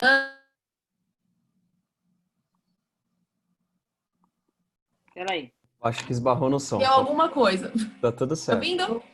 Voltou. Ok. Bom, como eu estava falando, eu sou paulistana. E eu sempre tive curiosidade, sempre gostei de conversar com as pessoas e saber a história delas. Então, logo quando chegou a hora, né, de escolher o que eu vou fazer da minha vida, né, eu resolvi fazer jornalismo. E, diferente da Cris, eu fui até o final. Fiz jornalismo. Na Belas Artes, eu sou da primeira turma da Belas Artes de Jornalismo, eu tenho bastante orgulho disso. E depois disso vem realmente o mundo real. Eu entrei lá querendo trabalhar com crítica de cinema, comunicação cultural, né, com todo. Só que a gente sabe, quem trabalha com comunicação, trabalhar em redação é muito difícil hoje em dia. Então, eu trilhei um pouco diferente meu caminho e acabei indo para assessoria de imprensa, que foi um grande aprendizado. Eu trabalhei com o mundo corporativo, eu trabalhei em imagem corporativa. Então, lá tinha empresas, eu trabalhei com uma farmacêutica, né, a Merck, também trabalhei na prefeitura com saúde, então acabei me apaixonando por saúde também. Então, foi legal porque abriu mais a minha mente que eu não precisava só falar de cultura, de cinema, né? Mas, mesmo assim, sempre teve aquilo dentro de mim, né? E aí, na hora que chegou o momento de fazer o TCC, eu sempre vi o TCC como um momento que é uma coisa para mim e que eu posso seguir profissionalmente, né? E até eu conversava com o Braia e com a Carolina Fariz, que foi a minha colega, né, no documentário, que a gente precisava fazer alguma coisa que fosse importante, né? Que depois da faculdade a gente podia trabalhar com isso. E eu sempre tive essa vontade de documentário porque eu sempre amei audiovisual e jornalismo. E eu acredito que esse gênero traz os dois, né? Você consegue entender quem são essas pessoas, entrevistá-las e transformar isso em um filme. Então, por causa disso, a gente resolveu falar sobre o filme O Menino e o Mundo. Eu não sei se vocês conhecem, mas é uma animação brasileira que concorreu ao Oscar. É a primeira animação brasileira que concorreu. Então, depois que eu assisti o filme, eu me apaixonei e mostrei para Carol, né, a minha amiga, que também se apaixonou. Mas a gente precisava, mesmo assim, se aprofundar, né? Porque fazer um documentário sobre um filme fica muito vago, né? Então, a gente analisou muito toda a história e a Carol teve uma sensibilidade de perceber a trilha sonora do filme e a gente começou a pesquisar como que foi feita essa trilha, porque era tão diferente. Além disso, o diálogo do filme, ele é em português ao contrário. Então, você não entende nada que os personagens estão falando. Então, vira um filme muito mundial, né? E aí, a gente descobriu que a trilha sonora do filme foi feita com sons artesanais. Ou seja, tudo que no filme, a música, é feito com som corporal, que é pelos Barbatuques, que é um grupo bem famoso, que faz esse tipo de música. E a sonoplastia do filme foi feita com instrumentos criados pelos próprios músicos. Então, durante o filme, você escuta barulho de caminhão, vidro quebrando. Tudo isso eles criaram com instrumentos loucos, assim. Eu vou até mostrar um trechinho, que é uma coisa inusitada que você não vê muito, né, em produções. Então, foi um filme que realmente marcou, né, para o cinema brasileiro, que merecia ser conhecido, né? Então, a gente achou que era uma boa. Então, quando a gente começou a fazer documentário, que, claro, a gente começou a ver como é difícil produzir algo em 2 pessoas, né? Eu acho que a Jéssica sabe bem disso, né? Fazer um documentário é muito difícil, é um trabalho grande. Então, a gente começou a entrar em contato com todos os realizadores do documentário, do filme, desculpa, e, claro, dá aquele medo, né? Então, eu deixo aqui como dica que sempre tenha alternativas para fazer seu filme, seu documentário, porque às vezes uma fonte não vai querer dar a entrevista e você precisa de outras alternativas, porque como a gente fala em jornalismo, senão a pauta cai, né?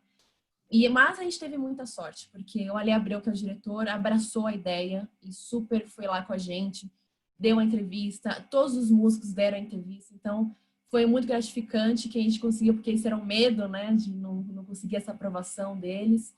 E depois disso, a gente fez o documentário, deu tudo certo. Eu sempre gostei muito de edição, eu meio que sou autodidata nisso, e hoje eu trabalho também com edição, como freelancer. Então, a câmera, edição, produção, tudo, até coisa de contrato, sabe, de imagem, a gente teve que fazer só nós duas e o Brian lá ajudando a gente, né?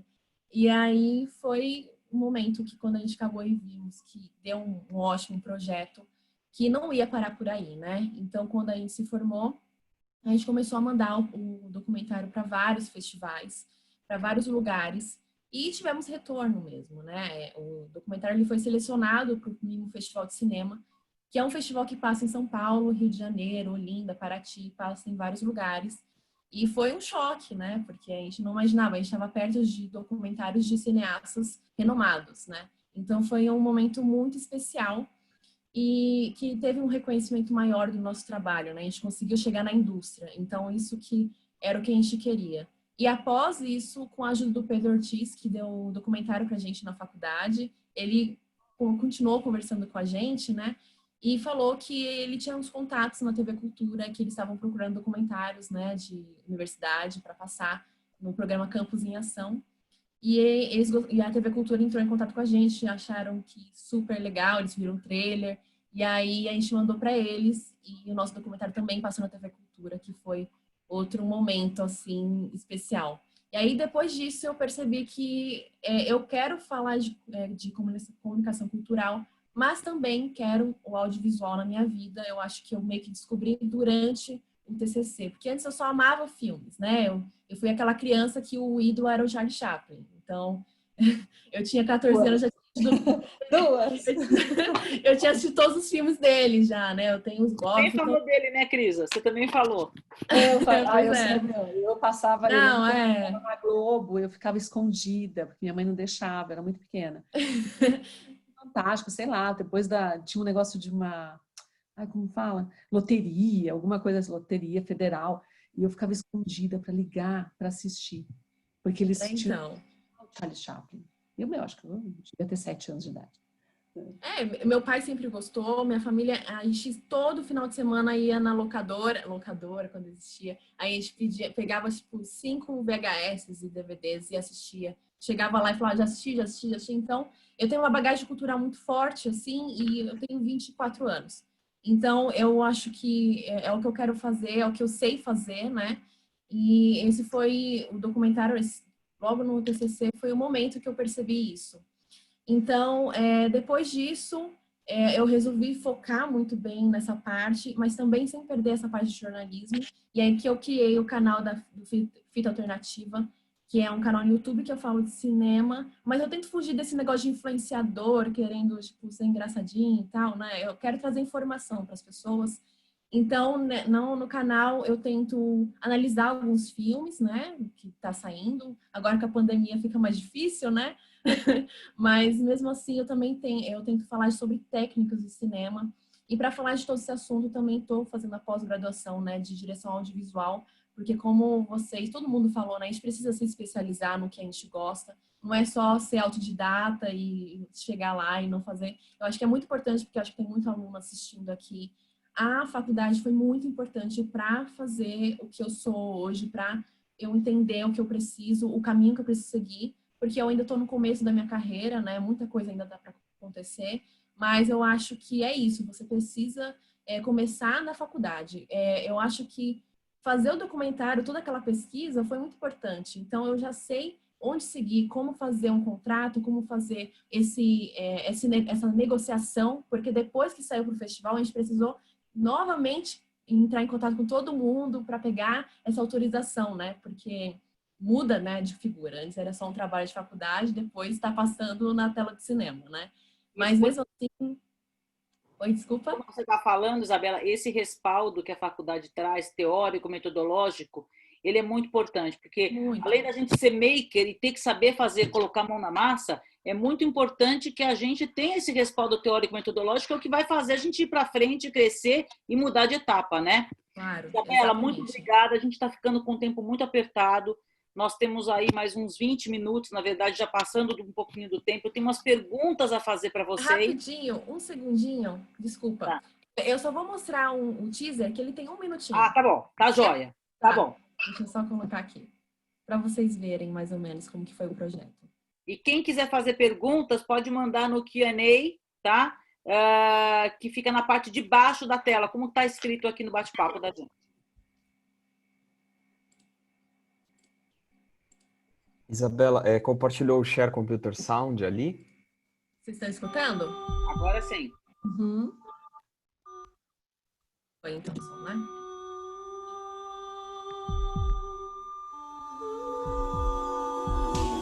Menino, mundo, menino. A trilha é 50% do filme neste caso, né? Assim, literalmente 50%. Era muito responsável pela narrativa. A gente foi bolando, teve a cena da chuva, que a gente fez as palmas, toda a parte de percussão, né?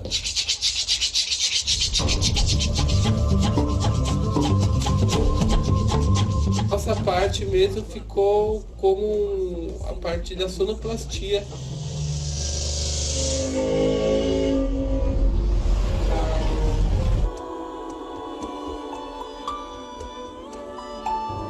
O menino foi um estado de espírito. Eu só agradeço, assim, sou muito grato a ter sido a voz desse filme.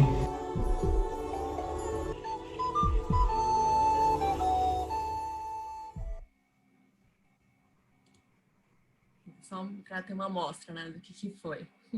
Já deixou a gente com um gostinho de quero mais, né? Quem quiser, eu tenho o link, eu posso passar para vocês. Você põe o link para a gente aqui? Coloco aqui para vocês. Com certeza que muita gente vai querer assistir. E eu queria começar fazendo algumas perguntas. Começar por você, Isabela, e pela Paula, que eu queria que você compartilhasse com a gente um pouquinho dos obstáculos profissionais. Eu sei que você está saindo agora, mas a Paula tem uma vivência bastante também na questão dos obstáculos profissionais. Você considera que foi um fato que, por ser mulher, você teve alguma dificuldade? Para vocês duas. Bom, eu começo então. Como mulher... Zé, pode começar. Pode começar, que a gente já tem quase 20 anos de diferença, eu e ela. Ai, meu Deus. Eu vou ser bem rápida, né? Porque eu não tenho muito o que falar também.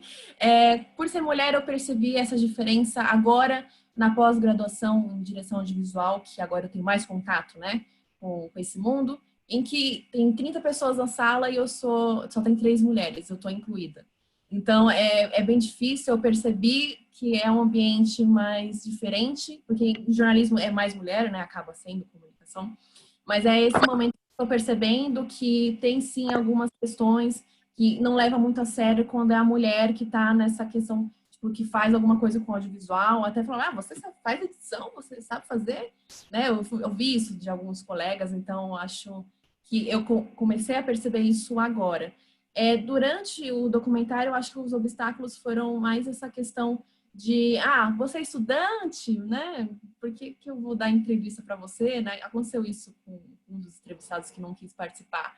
Mas eu acho que foi essa questão de negociação mesmo. Alguns obstáculos, tudo tem que ser negociado, você tem que aprender com isso, né? Então, eu acho que um gostinho disso durante essa trajetória foi exatamente isso. Mas é uma coisa que a gente tem que enfrentar, né? Eu acho que tem que ter mulher, sim, em todas as áreas, e audiovisual principalmente, porque ainda, majoritariamente, são homens, que a gente pode ver no Oscar, que nunca tem uma diretora, né, sendo indicada. É incrível, né? Em pleno século XXI, a gente ainda está com esse assunto em pauta, né? Paula? Bom, meu mundo que eu enfrento no meu dia a dia é quase 100% de homens. Homens que têm o poder de decisão na mão deles, que muitas vezes mandam no dinheiro. Eu projeto hospitais, são obras caras para serem construídas, mais caras ainda para serem geridas. Então, o meu dia a dia é lidar com médico, que vão trabalhar nesses hospitais. Então, imagina, eu tenho que lidar com médico, eu tenho que lidar com gestores, eu tenho que lidar com os investidores. Passa pela minha mão um volume de dinheiro muito grande, porque, afinal, os meus projetos, eles resultam em obras milionárias, né? Então, o meu dia a dia é o tempo todo com homens. Quais são as minhas dificuldades? Eu acho que o mundo que a gente vive é um mundo muito machista ainda, muito machista, e eu acho que a questão não é nem o conhecimento, porque as mulheres estão muito bem formadas e elas foram muito atrás do seu conhecimento, né, do seu arcabouço teórico, técnico, que seja. Mas acho que os homens ainda, muitas vezes, eles se acham no direito de ultrapassar alguns limites, né? Seja numa cantada, numa reunião, ou seja em algum tipo de assédio moral, técnico. E eu vou dar até um exemplo. Há 3 dias atrás, eu ganhei uma concorrência grande no Sul, em um hospital, e muitas pessoas não queriam que eu fosse a ganhadora porque queriam que um escritório da cidade ganhasse. Então, imagina. E aí, o outro escritório de instalações que foi contratado é da cidade do hospital. Então, quando eu fui fazer a reunião onde a arquitetura é o grande maestro, né? Eu sou a grande interlocutora disso e eu que organizo todas as pessoas. Quando eu entrei na reunião do Zoom, um senhor deve ter uns 70 e poucos anos, o dono do escritório de instalações, ele já entrou carregado, quer dizer, ele já entrou emputecido que tinha que trabalhar comigo, paulistana, né? E em 2 situações ele foi muito agressivo gratuitamente. Naquele momento eu pensei, se eu fosse homem, ele não teria tido essa postura. Ele, quer dizer, ele se sentiu na liberdade ou com uma complacência maior em poder ser sarcástico ou ser mais agressivo comigo, né? É lógico que isso daí foram só 2 situações. Na terceira me posicionei e falei para ele que no meu espaço ele não ia interferir, que o projeto era meu, que quem dominava o salário era eu, e que eu que mandava naquilo, que ele que trabalhasse no quadrado dele e não me enchesse o saco, né? Mas assim, eu acredito, se fosse de homem com homem, ele não teria tido essa postura. Então, eu acho que no meu dia a dia, enfrento algumas situações dessa, onde outros homens ultrapassa um pouco os boundaries das relações, sejam em várias situações. Na questão do conhecimento, eu acho que nós mulheres temos muitas vezes que provar muito mais, então acho que é por isso que eu estudei tanto na minha vida, né? Eu tenho um currículo e tenho uma formação acadêmica que ninguém na minha área tem, muito menos um homem. Acho que os homens estão distantes da minha formação acadêmica, mas porque eu tenho que aparecer mais e me mostrar mais e ter a chance de ter aquela oportunidade de concorrência, alguma coisa. E depois que eles dão 5, 10 minutos de possibilidade da gente mostrar nosso conhecimento, aí fica tudo bem. Aí tudo bem, porque aí a imponência técnica, o conhecimento, aí ele é mandatório. Eu acho que a dificuldade é a gente se impor em algumas situações. É o início. Depois eu acho que é mandatório. Eu tenho clientes que eu tenho uma relação assim excelente, aliás, com todos, e eles confiam muito em mim, e são todos homens. Os hospitais hoje são geridos por homens, superintendentes, presidentes, os donos dos grandes grupos de shared service, de cadeias hospitalares, são todos homens. Então, acho que depois que você mostra a sua imponência técnica, a sua superioridade, que você é muito boa naquilo, ok. Mas até você ter aquela chance, eu acho que, por ser mulher, sempre você tem que... Ainda é um desafio. Ainda é um desafio. Eu costumo sempre falar assim, é muito mais fácil você ser um homem careca, de óculos e barrigudo, que nem meu pai era, mostra muito mais imponência do que chegar uma mulher diferente, né? Então, eu acho que o preparo técnico ele é essencial. Eu convivo com algumas mulheres que trabalham comigo nos projetos muito grandes. Vou até citar um exemplo, uma consultora de proteção e combate a incêndio. A mulher é um azogue, a Débora, entendeu? Eu não conheço consultor que chegue no dedinho do pé dela, homem. Então, eu acho que realmente existe uma resistência, e eu acho que muitas vezes os homens passam de alguns limites que, se fossem outros homens, eles não passariam. Mas quando a gente tem a oportunidade, a gente quebra a banca. Obrigada, Paula. Agora, eu gostaria de fazer uma pergunta para a Sônia, para a Jéssica. Começando pela Sônia. Sônia, quais foram os seus principais desafios profissionais como mulher? Você que já passou, que tem uma experiência enorme na vida profissional, dona de empresa, o que você, assim, quais foram os seus principais desafios sendo mulher?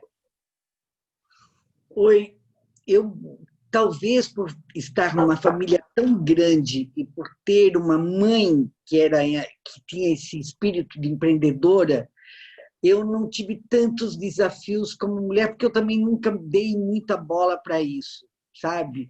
Eu estou vendo aqui, né, a Paula e a Isabela falando, a Paula ainda nos dias de hoje...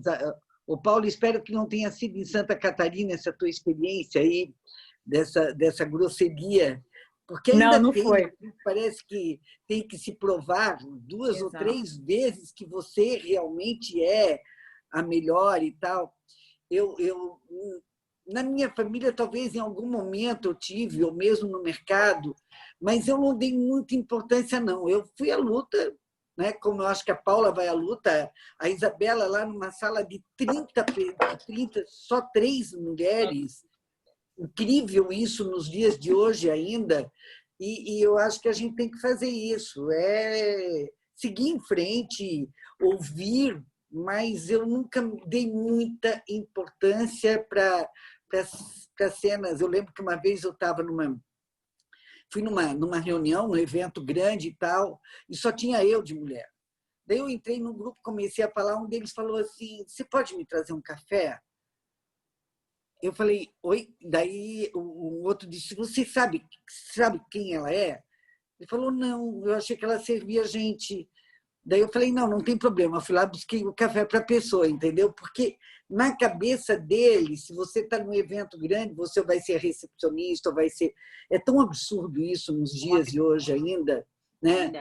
Então, assim, eu acho que a gente está quebrando isso. Isso é muito importante. E a Paula falou uma coisa importantíssima. Quando a gente faz muito bem feito e faz com muito amor. Essa diferença, acho que do feminino é muito importante. Entrega sempre com qualidade, com amor, com competência. Trabalho de cada uma tanto Paula, Jéssica, Isabela e a Crisa. Crisa fazendo... Crisa, parabéns aí pelo teu trabalho, que eu fiquei fascinada com isso. Então, parabéns, meninas. Eu estou aqui orgulhosa de estar participando junto com você. A Adriana também, comandando tão bem esse grupo, viu, Adriana? Então, assim, parabéns. Somos mulheres fortes. E quando eu falo que o mundo deverá ser transformado pelas mulheres, eu acho que isso é muito importante. Venham lá para o Grupo Mulheres do Brasil, inscrevam-se lá, que a gente quer transformar o Brasil num mundo melhor. E temos que nós, mulheres... Sônia, eu já estou inscrita. É que o tempo para participar das coisas ainda é muito curto, mas eu chego lá. Mas, Adriana, sabe o que a gente quer? Ter representatividade. Nós temos bastante braços, hoje nós já somos quase 43 mil mulheres e a gente quer chegar a 1 milhão logo. Temos mulheres extremamente engajadas e a gente vai realmente fazer esse trabalho de transformar o Brasil. Acho que depende muito agora de nós, mulheres, e quem quiser fazer parte, Paula, Jéssica, Isabela, Crisa, vamos todas e tragam mais mulheres para o grupo. Isso que você falou faz uma grande diferença entre nós mulheres e os homens. A gente faz com razão e com o coração. E quando a gente não tem a razão, a gente vai buscar. Mas quando eu falo de razão, não é só razão de ter razão, é do racional. Então, eu acho que isso que está mudando muito na mulher. Jéssica? Então, a minha profissão, o meu trabalho, ele é majoritariamente de homens, né? Ainda mais quando você vai para o campo da direção de arte. E, basicamente, você tem que fazer contatos, você vai em eventos, você conhece pessoas, você se apresenta, você tem que vender o seu projeto. Não é assim do nada, você tem que vender, então você tem que se provar. Para mim, sempre foi um pouco difícil, porque eu sou pequenininha, eu tenho 1,54, eu sou assim, uma mini mulher. E aí, quando eu chego nos lugares, as pessoas olham assim e falam, quem é você? Então, para mim, é como para a Paula, é a primeira resistência, para eu poder mostrar meu currículo, mostrar que eu trabalho, que eu vim fazer ali. Agora, por ter essa questão de você ter que vender o seu peixe, fazer contato, às vezes você está no evento e você sabe que uma pessoa é de determinada produtora e você tem um filme que combina com aquela produtora, você tem que puxar assunto. Você tem que fazer isso, então você tem que conversar. Então, às vezes, a pessoa confunde muito aquilo dali de que se ela, sabe, tiver aquele papo contigo, vai... Então, assim, eu tive, graças a Deus, eu tenho uma base familiar muito forte. Minha mãe é muito presente, eu tive uma avó muito forte, minha família é feita por mulheres e, graças a Deus, tenho 3 homens incríveis, então eu aprendi com elas a lidar com isso. Minha mãe tem uma empresa, minha tia, e assim, elas trabalham de igual para igual com o homem o tempo inteiro e eu aprendi, vendo aquilo, a ser forte, principalmente com minha avó. Minha avó era uma mulher muito altiva.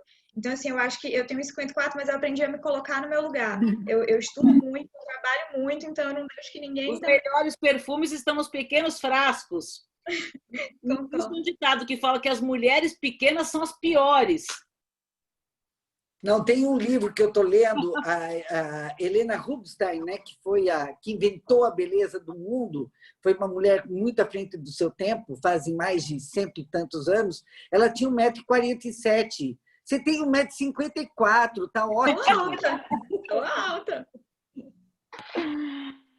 Bom, eu queria fazer agora uma pergunta com relação, e aí não importa... Como que você faz, Crisa, Sônia, Paula? Eu vou fazer uma pergunta para todas vocês, começando pela Crisa. Como que você faz para a questão da jornada dupla? Porque não importa se tem filhos, se não tem filhos. Eu acho que ainda fica muito nas costas da mulher a questão da organização da casa. Então, eu queria saber como que vocês enxergam essa questão de lidar com a família, de lidar com a casa, de lidar com o trabalho, de lidar com o marido, de lidar com... E pode ter outra live sobre esse tema, que já fica umas 3 horas falando aqui. Eu acho melhor... Você não fala nada, então. Bem, em épocas de pandemia, é um bom assunto com isso. Principalmente agora, né? Não, eu juro, assim, eu tenho uma certa dificuldade, eu sou muito entregue ao meu trabalho e eu tento todo ano colocar uma meta. Não, Crisna, esse ano vai, você vai mudar um pouquinho. Então, eu vou colocando umas metas. Antes eu falava assim, não, vai ser radical. Aí eu falei, não, a questão de ser radical não está funcionando. Então, eu tenho excelentes amigos, né? Que eles são os termômetros, assim. Nossa, Crisa, olha, você está conseguindo, sabe? Então, isso também ajuda. Mas eu vou ser franca, eu sou um fracasso nisso, assim, eu não consigo gerir muito bem, assim, eu sou muito apaixonada pelo meu trabalho, e isso, eu falo que os enlutados me tomam muito tempo, eu penso neles muito, e então eu acabo me dedicando, às vezes, muito mais ao meu trabalho do que minha vida pessoal. Eu não consigo, realmente, eu vou ser franca, eu tento muito, sou muito dedicada a isso, né? Em tudo, em estudo, terapia, sabe? Eu sou uma pessoa assim que eu acho que terapia é a melhor coisa que um ser humano pode ser presente para si, né? Porque você acaba se conhecendo muito bem no sentido de o que eu consigo fazer, o que eu não consigo, né? E como eu posso atingir aquilo, né? Que eu não consigo. Eu acho isso sensacional. A gente é mulher, né? A gente se cobra muito. Então existe uma cobrança, né, que você sempre tem que estar sorrindo. A conta de tudo o tempo inteiro. Eu vou fazer um depoimento aqui, porque eu sou mãe de 2 e tenho 2 enteados, né? E sou casada pela 2ª vez com um médico, vejam bem, com um médico. E eu acho que nasce uma mãe, nasce uma culpa. Mãe carrega uma culpa o tempo todo que a gente queria ser melhor nisso, melhor naquilo, e ainda mais quando você é profissional e ama tanto, é tão passional, tão apaixonada pelo trabalho que nem todas nós aqui parecemos ser. Às vezes eu chego no final do dia, eu falo, meu Deus, eu não acredito que eu fiz isso, que eu fiz reunião, que eu discuti um projeto de 50 metros quadrados, que eu fui na lavanderia, na quitanda, na padaria, no açougue, na costureira, e fui na reunião da escola dos filhos, e fui me depilar, né? Porque você ainda é esposa, é mulher. Mas eu acho que assim, a gente nasce mulher. Não é só a vida dupla, são os cuidados com a gente também, né? E assim, é o que eu falo com minha filha, você nasceu mulher, você nasce com a função de ser polivalente, e ok. Acabou, entendeu? Você sabe, por exemplo, o meu marido vive para medicina. Ele é um cara que pode me ajudar em pequenas coisas, mas a estruturação da casa é minha, dos filhos é minha, né? Toda a doutrina acadêmica em relação às crianças, principalmente dos meus filhos, é minha. A estruturação da vida deles, acompanhamento escolar, e não adianta ficar sofrendo, né? A gente tem uma série de handicaps em relação aos homens.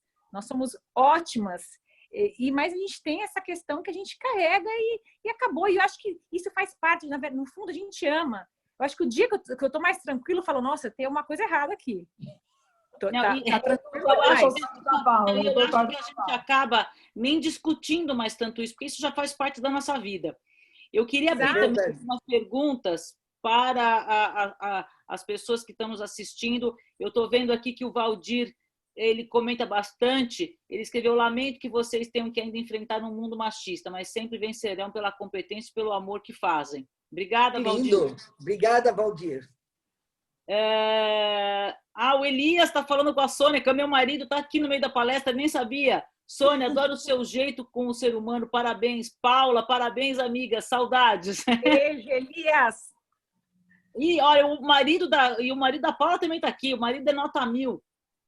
Agora, eu gostaria de saber se tem alguma pergunta de vocês que estão ouvindo essas mulheres maravilhosas colocando os seus desafios como profissional.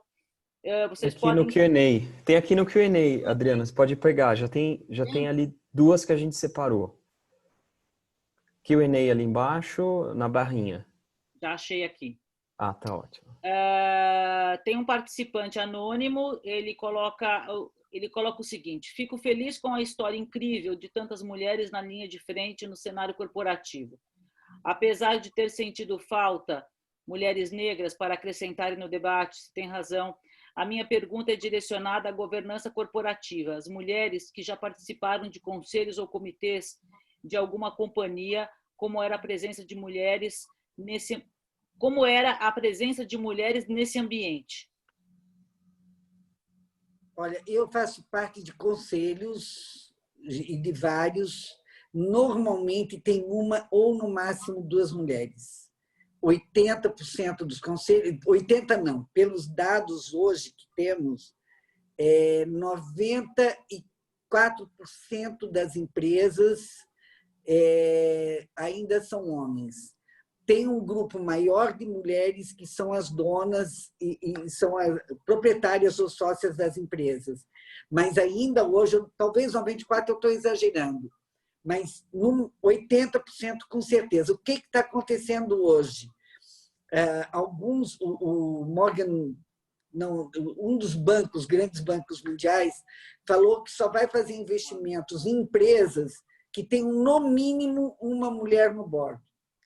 Porque se não tiver, e daqui a pouco eles já vão querer 2 mulheres. Eu sou mentora de mulheres se preparando para conselho, certo? Mas não tem, elas falam para mim: Sônia, ninguém nem lembra da gente, só lembra dos homens. O homem se aposenta, como diz a Luísa Helena Trajano, ele se aposenta, ele consegue vários convites para conselho. A mulher, ela muito raramente. Mas hoje em dia está mudando. O IBGC do Brasil hoje tem lá todo um trabalho específico para mulheres em conselho e começa hoje os headhunters que estão fazendo as seleções de mulher para conselho. Hoje a maioria das empresas listadas ou as grandes empresas começam a solicitar que tenha uma mulher no conselho. Se não tiver uma mudança, a gente estava brigando por cotas, né, para ter no mínimo 20% de mulheres. Porque se não brigar por isso, nem daqui a 100 anos nós não vamos chegar a 50% de mulheres nos conselhos. Então, isso precisa mudar, né? Isso precisa mudar mesmo. Agora já começa. Eu, quando saí da empresa, tive quase nenhum convite para conselho. Depois que o assunto começou a ficar quente no mundo, daí eu comecei a ter, mas para um lugar só porque você é mulher, também não sei. Eu até já aceitei para dizer: não, ok, vamos lá. Vamos aceitar porque eu sou mulher mesmo e eu vou mostrar que eu posso fazer a diferença. E é assim que a gente tem que fazer. Como a Paula fala, a Paula vai e enfrenta os homens de uma forma pela competência, porque é por aí que a gente vai entrar nos conselhos e na alta gestão das corporações também. E até brigar também por um salário que seja equiparado ao dos homens, porque ainda isso é pelo tão absurdo. Ainda isso pelo é tão IBGE, absurdo. 2018, o salário da mulher ele é 20 pontos por 5% a menos que o do homem, menor que o do homem. Então, isso é absurdo. Tem que a mulher se posicionar também. Não tenho pronto, tchau. Porque nós entregamos tão bem ou melhor do que eles. E é tão absurdo, certo? Porque assim, em situações onde existe um produto apresentado, pelo menos no meu dia a dia, tá? Na minha vivência, nós somos melhores, muitas vezes, na maioria das vezes, nas nossas entregas. Isso que a Sônia está falando. Nós somos técnicas, nós acumulamos conhecimento, nós somos sensíveis, temos jogo de cintura, temos uma série... O nosso produto, muitas vezes, é muito melhor do que de algum homem ou de uma empresa que é comandada por homem. E a gente, muitas vezes, é subremunerado, né? No meu caso, não, porque eu lido com um serviço intelectual muito específico. Eu acho que isso daí torna mais difícil esse preconceito, né? Porque, afinal... A questão da demanda, né?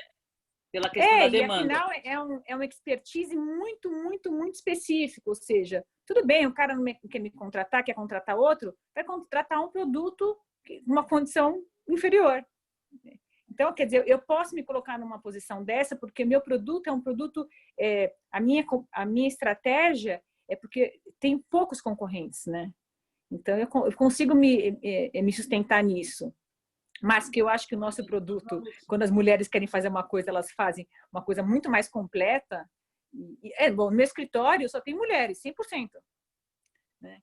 Porque engravida, porque não sei o quê. Mas tá bom, elas são comprometidas, elas são têm muito menos mimimi, elas são sensíveis, são parceiras. Então, também não adianta falar que a gente defende as mulheres e ter no escritório todos homens, né? Quer dizer, eu realmente eu valorizo muito o trabalho feminino e eu acho que ele é de grande destaque, por isso que 100% do meu escritório é comandado por mulheres. Obrigada, Paula. Parabéns. Obrigada, Sônia. Obrigada, Jéssica. Olha, nós vamos para a última pergunta da Daniele Ferro. Essa pergunta vai dar bastante ibope. Vocês já sofreram algum tipo de assédio? Estou fazendo para todas, tá? Vocês já sofreram algum tipo de assédio no ambiente de trabalho? Se sim, como se comportaram diante disso? Não aguento mais passar por isso só pelo simples fato de eu ser mulher.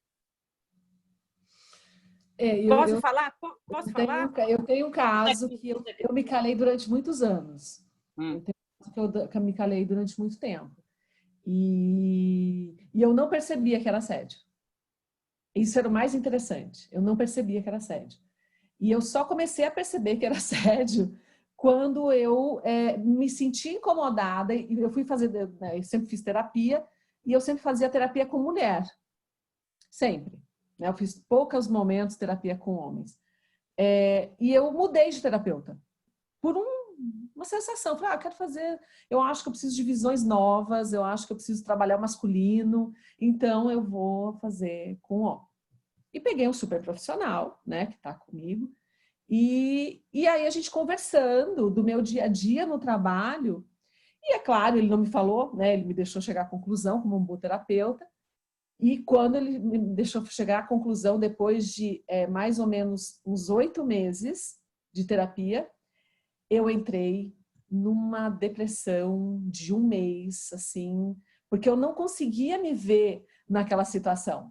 Eu não conseguia imaginar que eu, né, essa força trator, né, como eu me coloco dentro dos cemitérios, assim, né, de passar madrugadas dentro de cemitério, em meio de obra, faltou isso, vai buscar lá na China, sabe, porque é finados, é Dia das Mães, o enlutado é o enlutado e tal.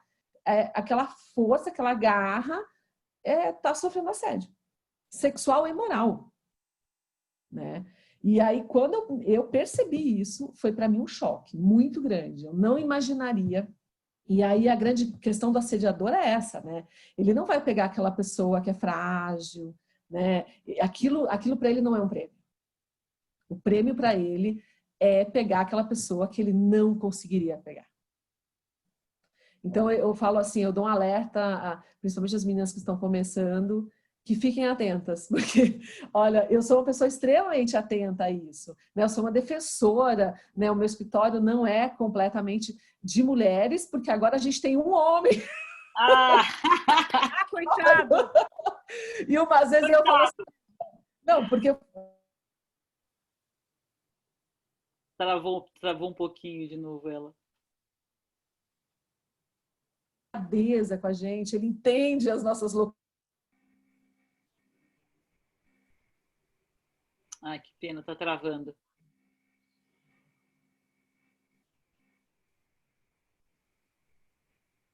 Agora chegou bem. Voltou. Então, eu acho que a gente precisa ficar atenta. E e aí a questão é o sentimento de culpa de você nunca ter percebido. E aí eu fui e recorri a uma outra pessoa que haviam me falado que ela também tinha sofrido o mesmo que eu, dentro desse ambiente de trabalho. E quando eu percebi que ela não trabalhava mais nesse espaço, já fazia 1 ano, e ela ainda sentia uma dor imensa, aquela dor que eu estava sentindo naquele momento, aí eu caí de vez. Aí eu falei, gente, realmente né? Porque alguém precisou eu precisei achar uma igual e falar, realmente é. E aquela questão, né? A pessoa, né, olha para você e fala assim, não, mas será? Né? A primeira pergunta, será? Você tem certeza? E isso é doído, muito doído. Então, tem sim, e umas vezes é velado, no meu caso. Enfim, esse é o meu depoimento. Por compartilhar essa tua experiência. Não é legal. Fala, Paula. Eu enfrento muito isso na minha vida, infelizmente, porque eu lido com homens poderosos. Homens poderosos se acham no direito de dar uma cantada, fazer um elogio fora de hora. E muitas vezes eu tenho um contrato com esses homens, que eu não posso mandar eles para aquele lugar e falar tchau. Então eu tenho que ter um jogo de cintura de conseguir me posicionar e posicionar o meu conhecimento técnico, onde eles esqueçam muitas vezes que eu sou mulher, que eu sou aquela figura feminina, que a nossa figura é uma figura muito atraente, né? Nós dominamos naquele momento a reunião e a gente fala, aquilo tudo é muito interessante muitas vezes. Então, a nossa figura feminina, a gente detém muitos poderes positivos, né, em relação a essa mágica, essa coisa interessante, que muitas vezes, se alguns homens não conseguem entender ou lidar, eles extrapolam. E muitas vezes esses homens assinam meus contratos. Então, eu fico numa situação onde nunca estou sozinha, né, numa sala com eles, sempre estou em outra, e começo sempre a ser muito altamente técnica e expor muito o meu projeto, meu conhecimento, onde eles esquecem, muitas vezes, dessa questão feminina e vão para um outro nível de relação comigo, que é um nível de meio que até submissão técnica, né? Afinal, ela está fazendo o projeto do hospital, ela entende planejamento físico-funcional, mas num primeiro momento, muitas vezes... Você acaba conduzindo dessa forma, porque aí que a gente também tem que se dar o respeito e conduzir para esse lado, né? Porque essa condução da mulher também é importante, né? Mas ela não dá abertura para isso.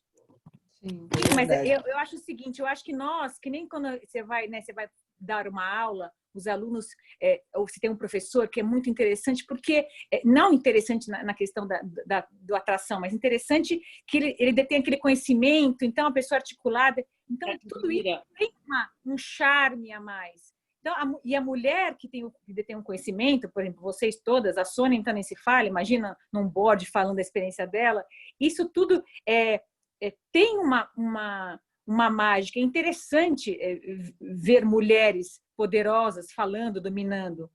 Só que tem alguns homens realmente que não sabem quais são os limites e não entendem, e talvez não saibam nem lidar, né?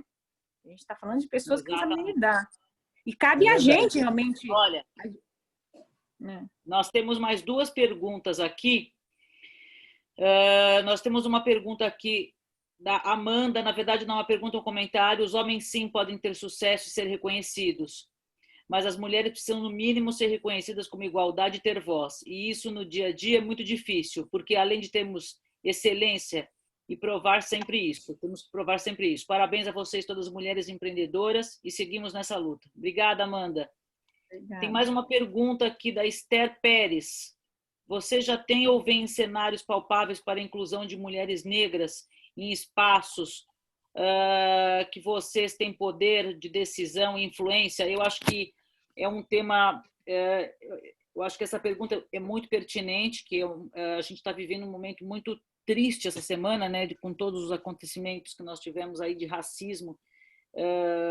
Obrigada pela pergunta, Esther. Coloco a pergunta para vocês.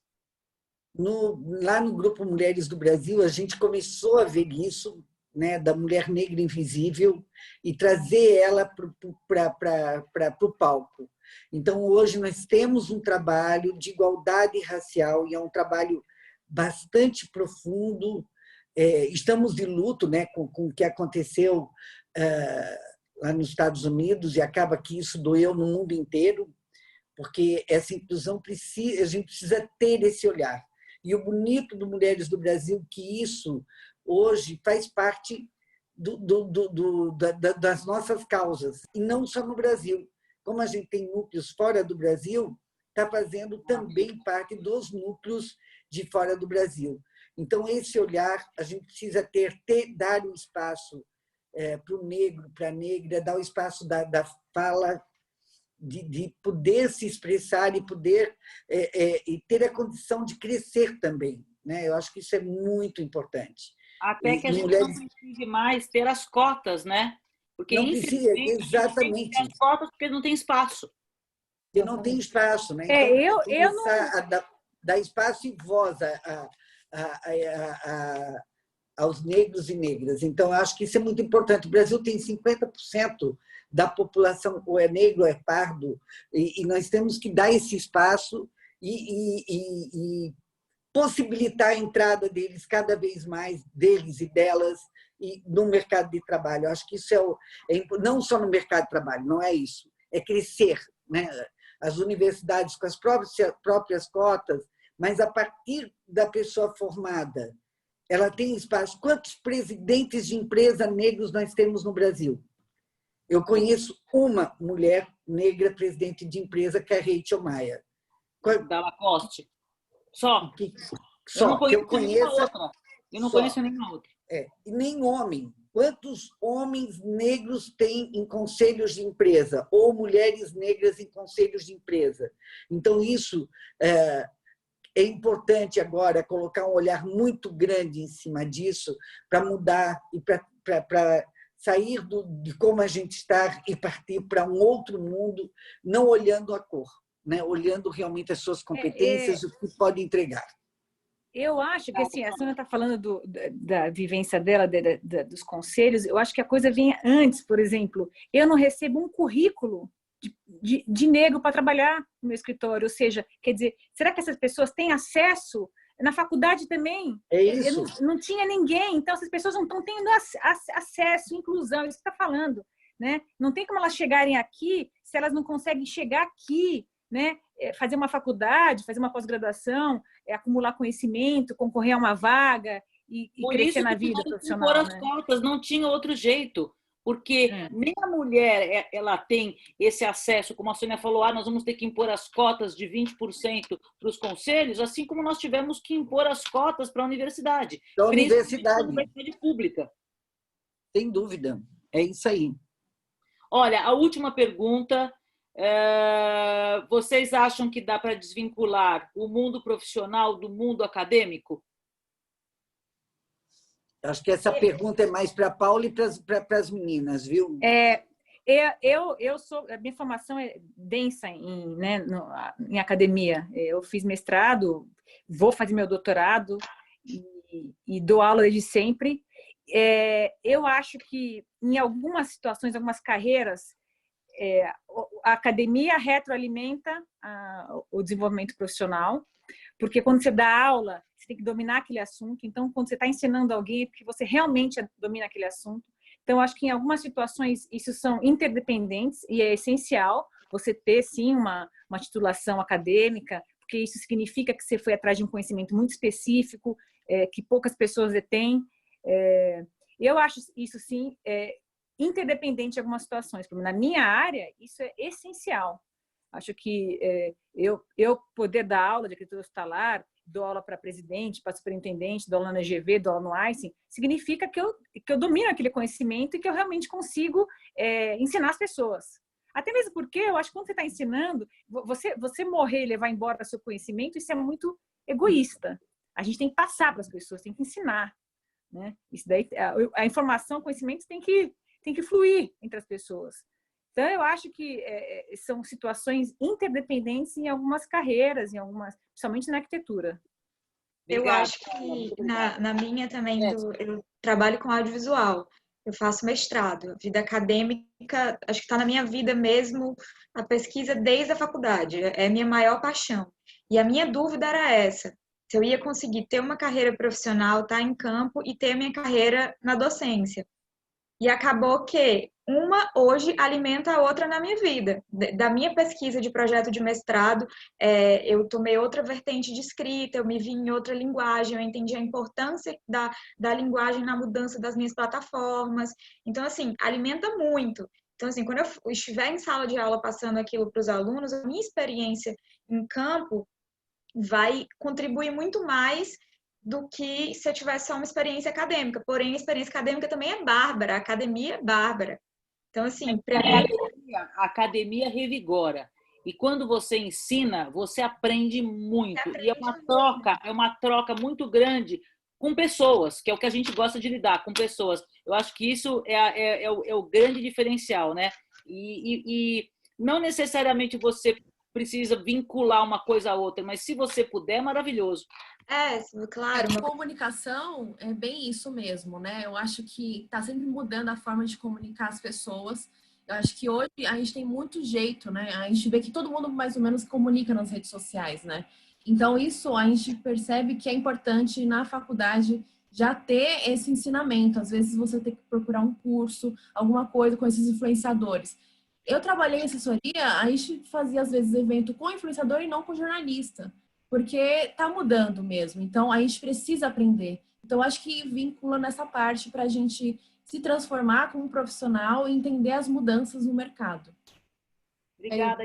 No meu caso, assim, só rapidinho, mas, assim, para mim é um pouco difícil, justamente porque, né, eu não tenho, então eu vou buscar outros conhecimentos, né, completamente diferentes da área de arquitetura para poder aplicar tanto no meu trabalho. E hoje, pela deficiência do mercado cemiterial, da tratativa com os enlutados, eu virei meio que um veículo para levar esse conhecimento, né, dentro de campo, para as pessoas que trabalham dentro dos cemitérios. E isso é muito enriquecedor também para mim, porque eu também aprendo com elas. Então, eu acho que assim, a grande questão é se você não consegue encontrar, você precisa arrumar formas de poder se melhorar em conhecimento, você precisa agregar. Né? Então, é aquela questão. Hoje eu estou na Neurociências na PUC justamente para isso, né? Para ver como que eu consigo chegar ali no enlutado, né? Como que eu consigo acolhê-lo. E, ao mesmo tempo, nos funcionários dos próprios cemitérios. Então, enfim, são experiências... Eu quero fazer só um comentário. Enfim, eu vou concluir para você, Crisa. Enfim, acho que conhecimento é conhecimento. A gente tem que ir atrás o tempo todo. Né? Seja na academia, se a pessoa não tem condição de pagar uma pós-graduação, estudar em casa. Às vezes meu marido me olha e fala: o que você está fazendo? Você está lendo o quê? Eu falo: nossa, estou lendo o CDC de Atlanta, que é o Center for Disease Control, que eu preciso estar à frente, eu preciso entender microbiologia, projeto hospital, tem que entender de contaminação hospitalar, do que se é para viral, bacteriana. Então, eu acho que o bom profissional é aquele que tem a inquietude do conhecimento, aquele que sabe que nada sabe. Né? Sim. Perfeito. Às vezes eu falo, gente, eu acho que eu não sei fazer hospital, porque é tão complexo. Não, porque quanto mais eu estudo, menos eu sei. Exatamente. Mais ou menos essa situação de vez em quando. Então, acho que a importância da academia é lógico de ofertar conhecimento, mas quem não tem condição, de repente, de fazer um curso, que hoje em dia a gente tem um mundo pela internet, né? O acesso de tudo. Estudar por si só e formar um conhecimento técnico, arcabouço, que faz você ser forte, que eu acho que o único patrimônio que a gente tem na vida é o nosso conhecimento técnico, que ninguém tirou a gente. Né? Então, Obrigada, Paula. Olha, nós vamos encerrar por aqui esse nosso painel, que foi maravilhoso.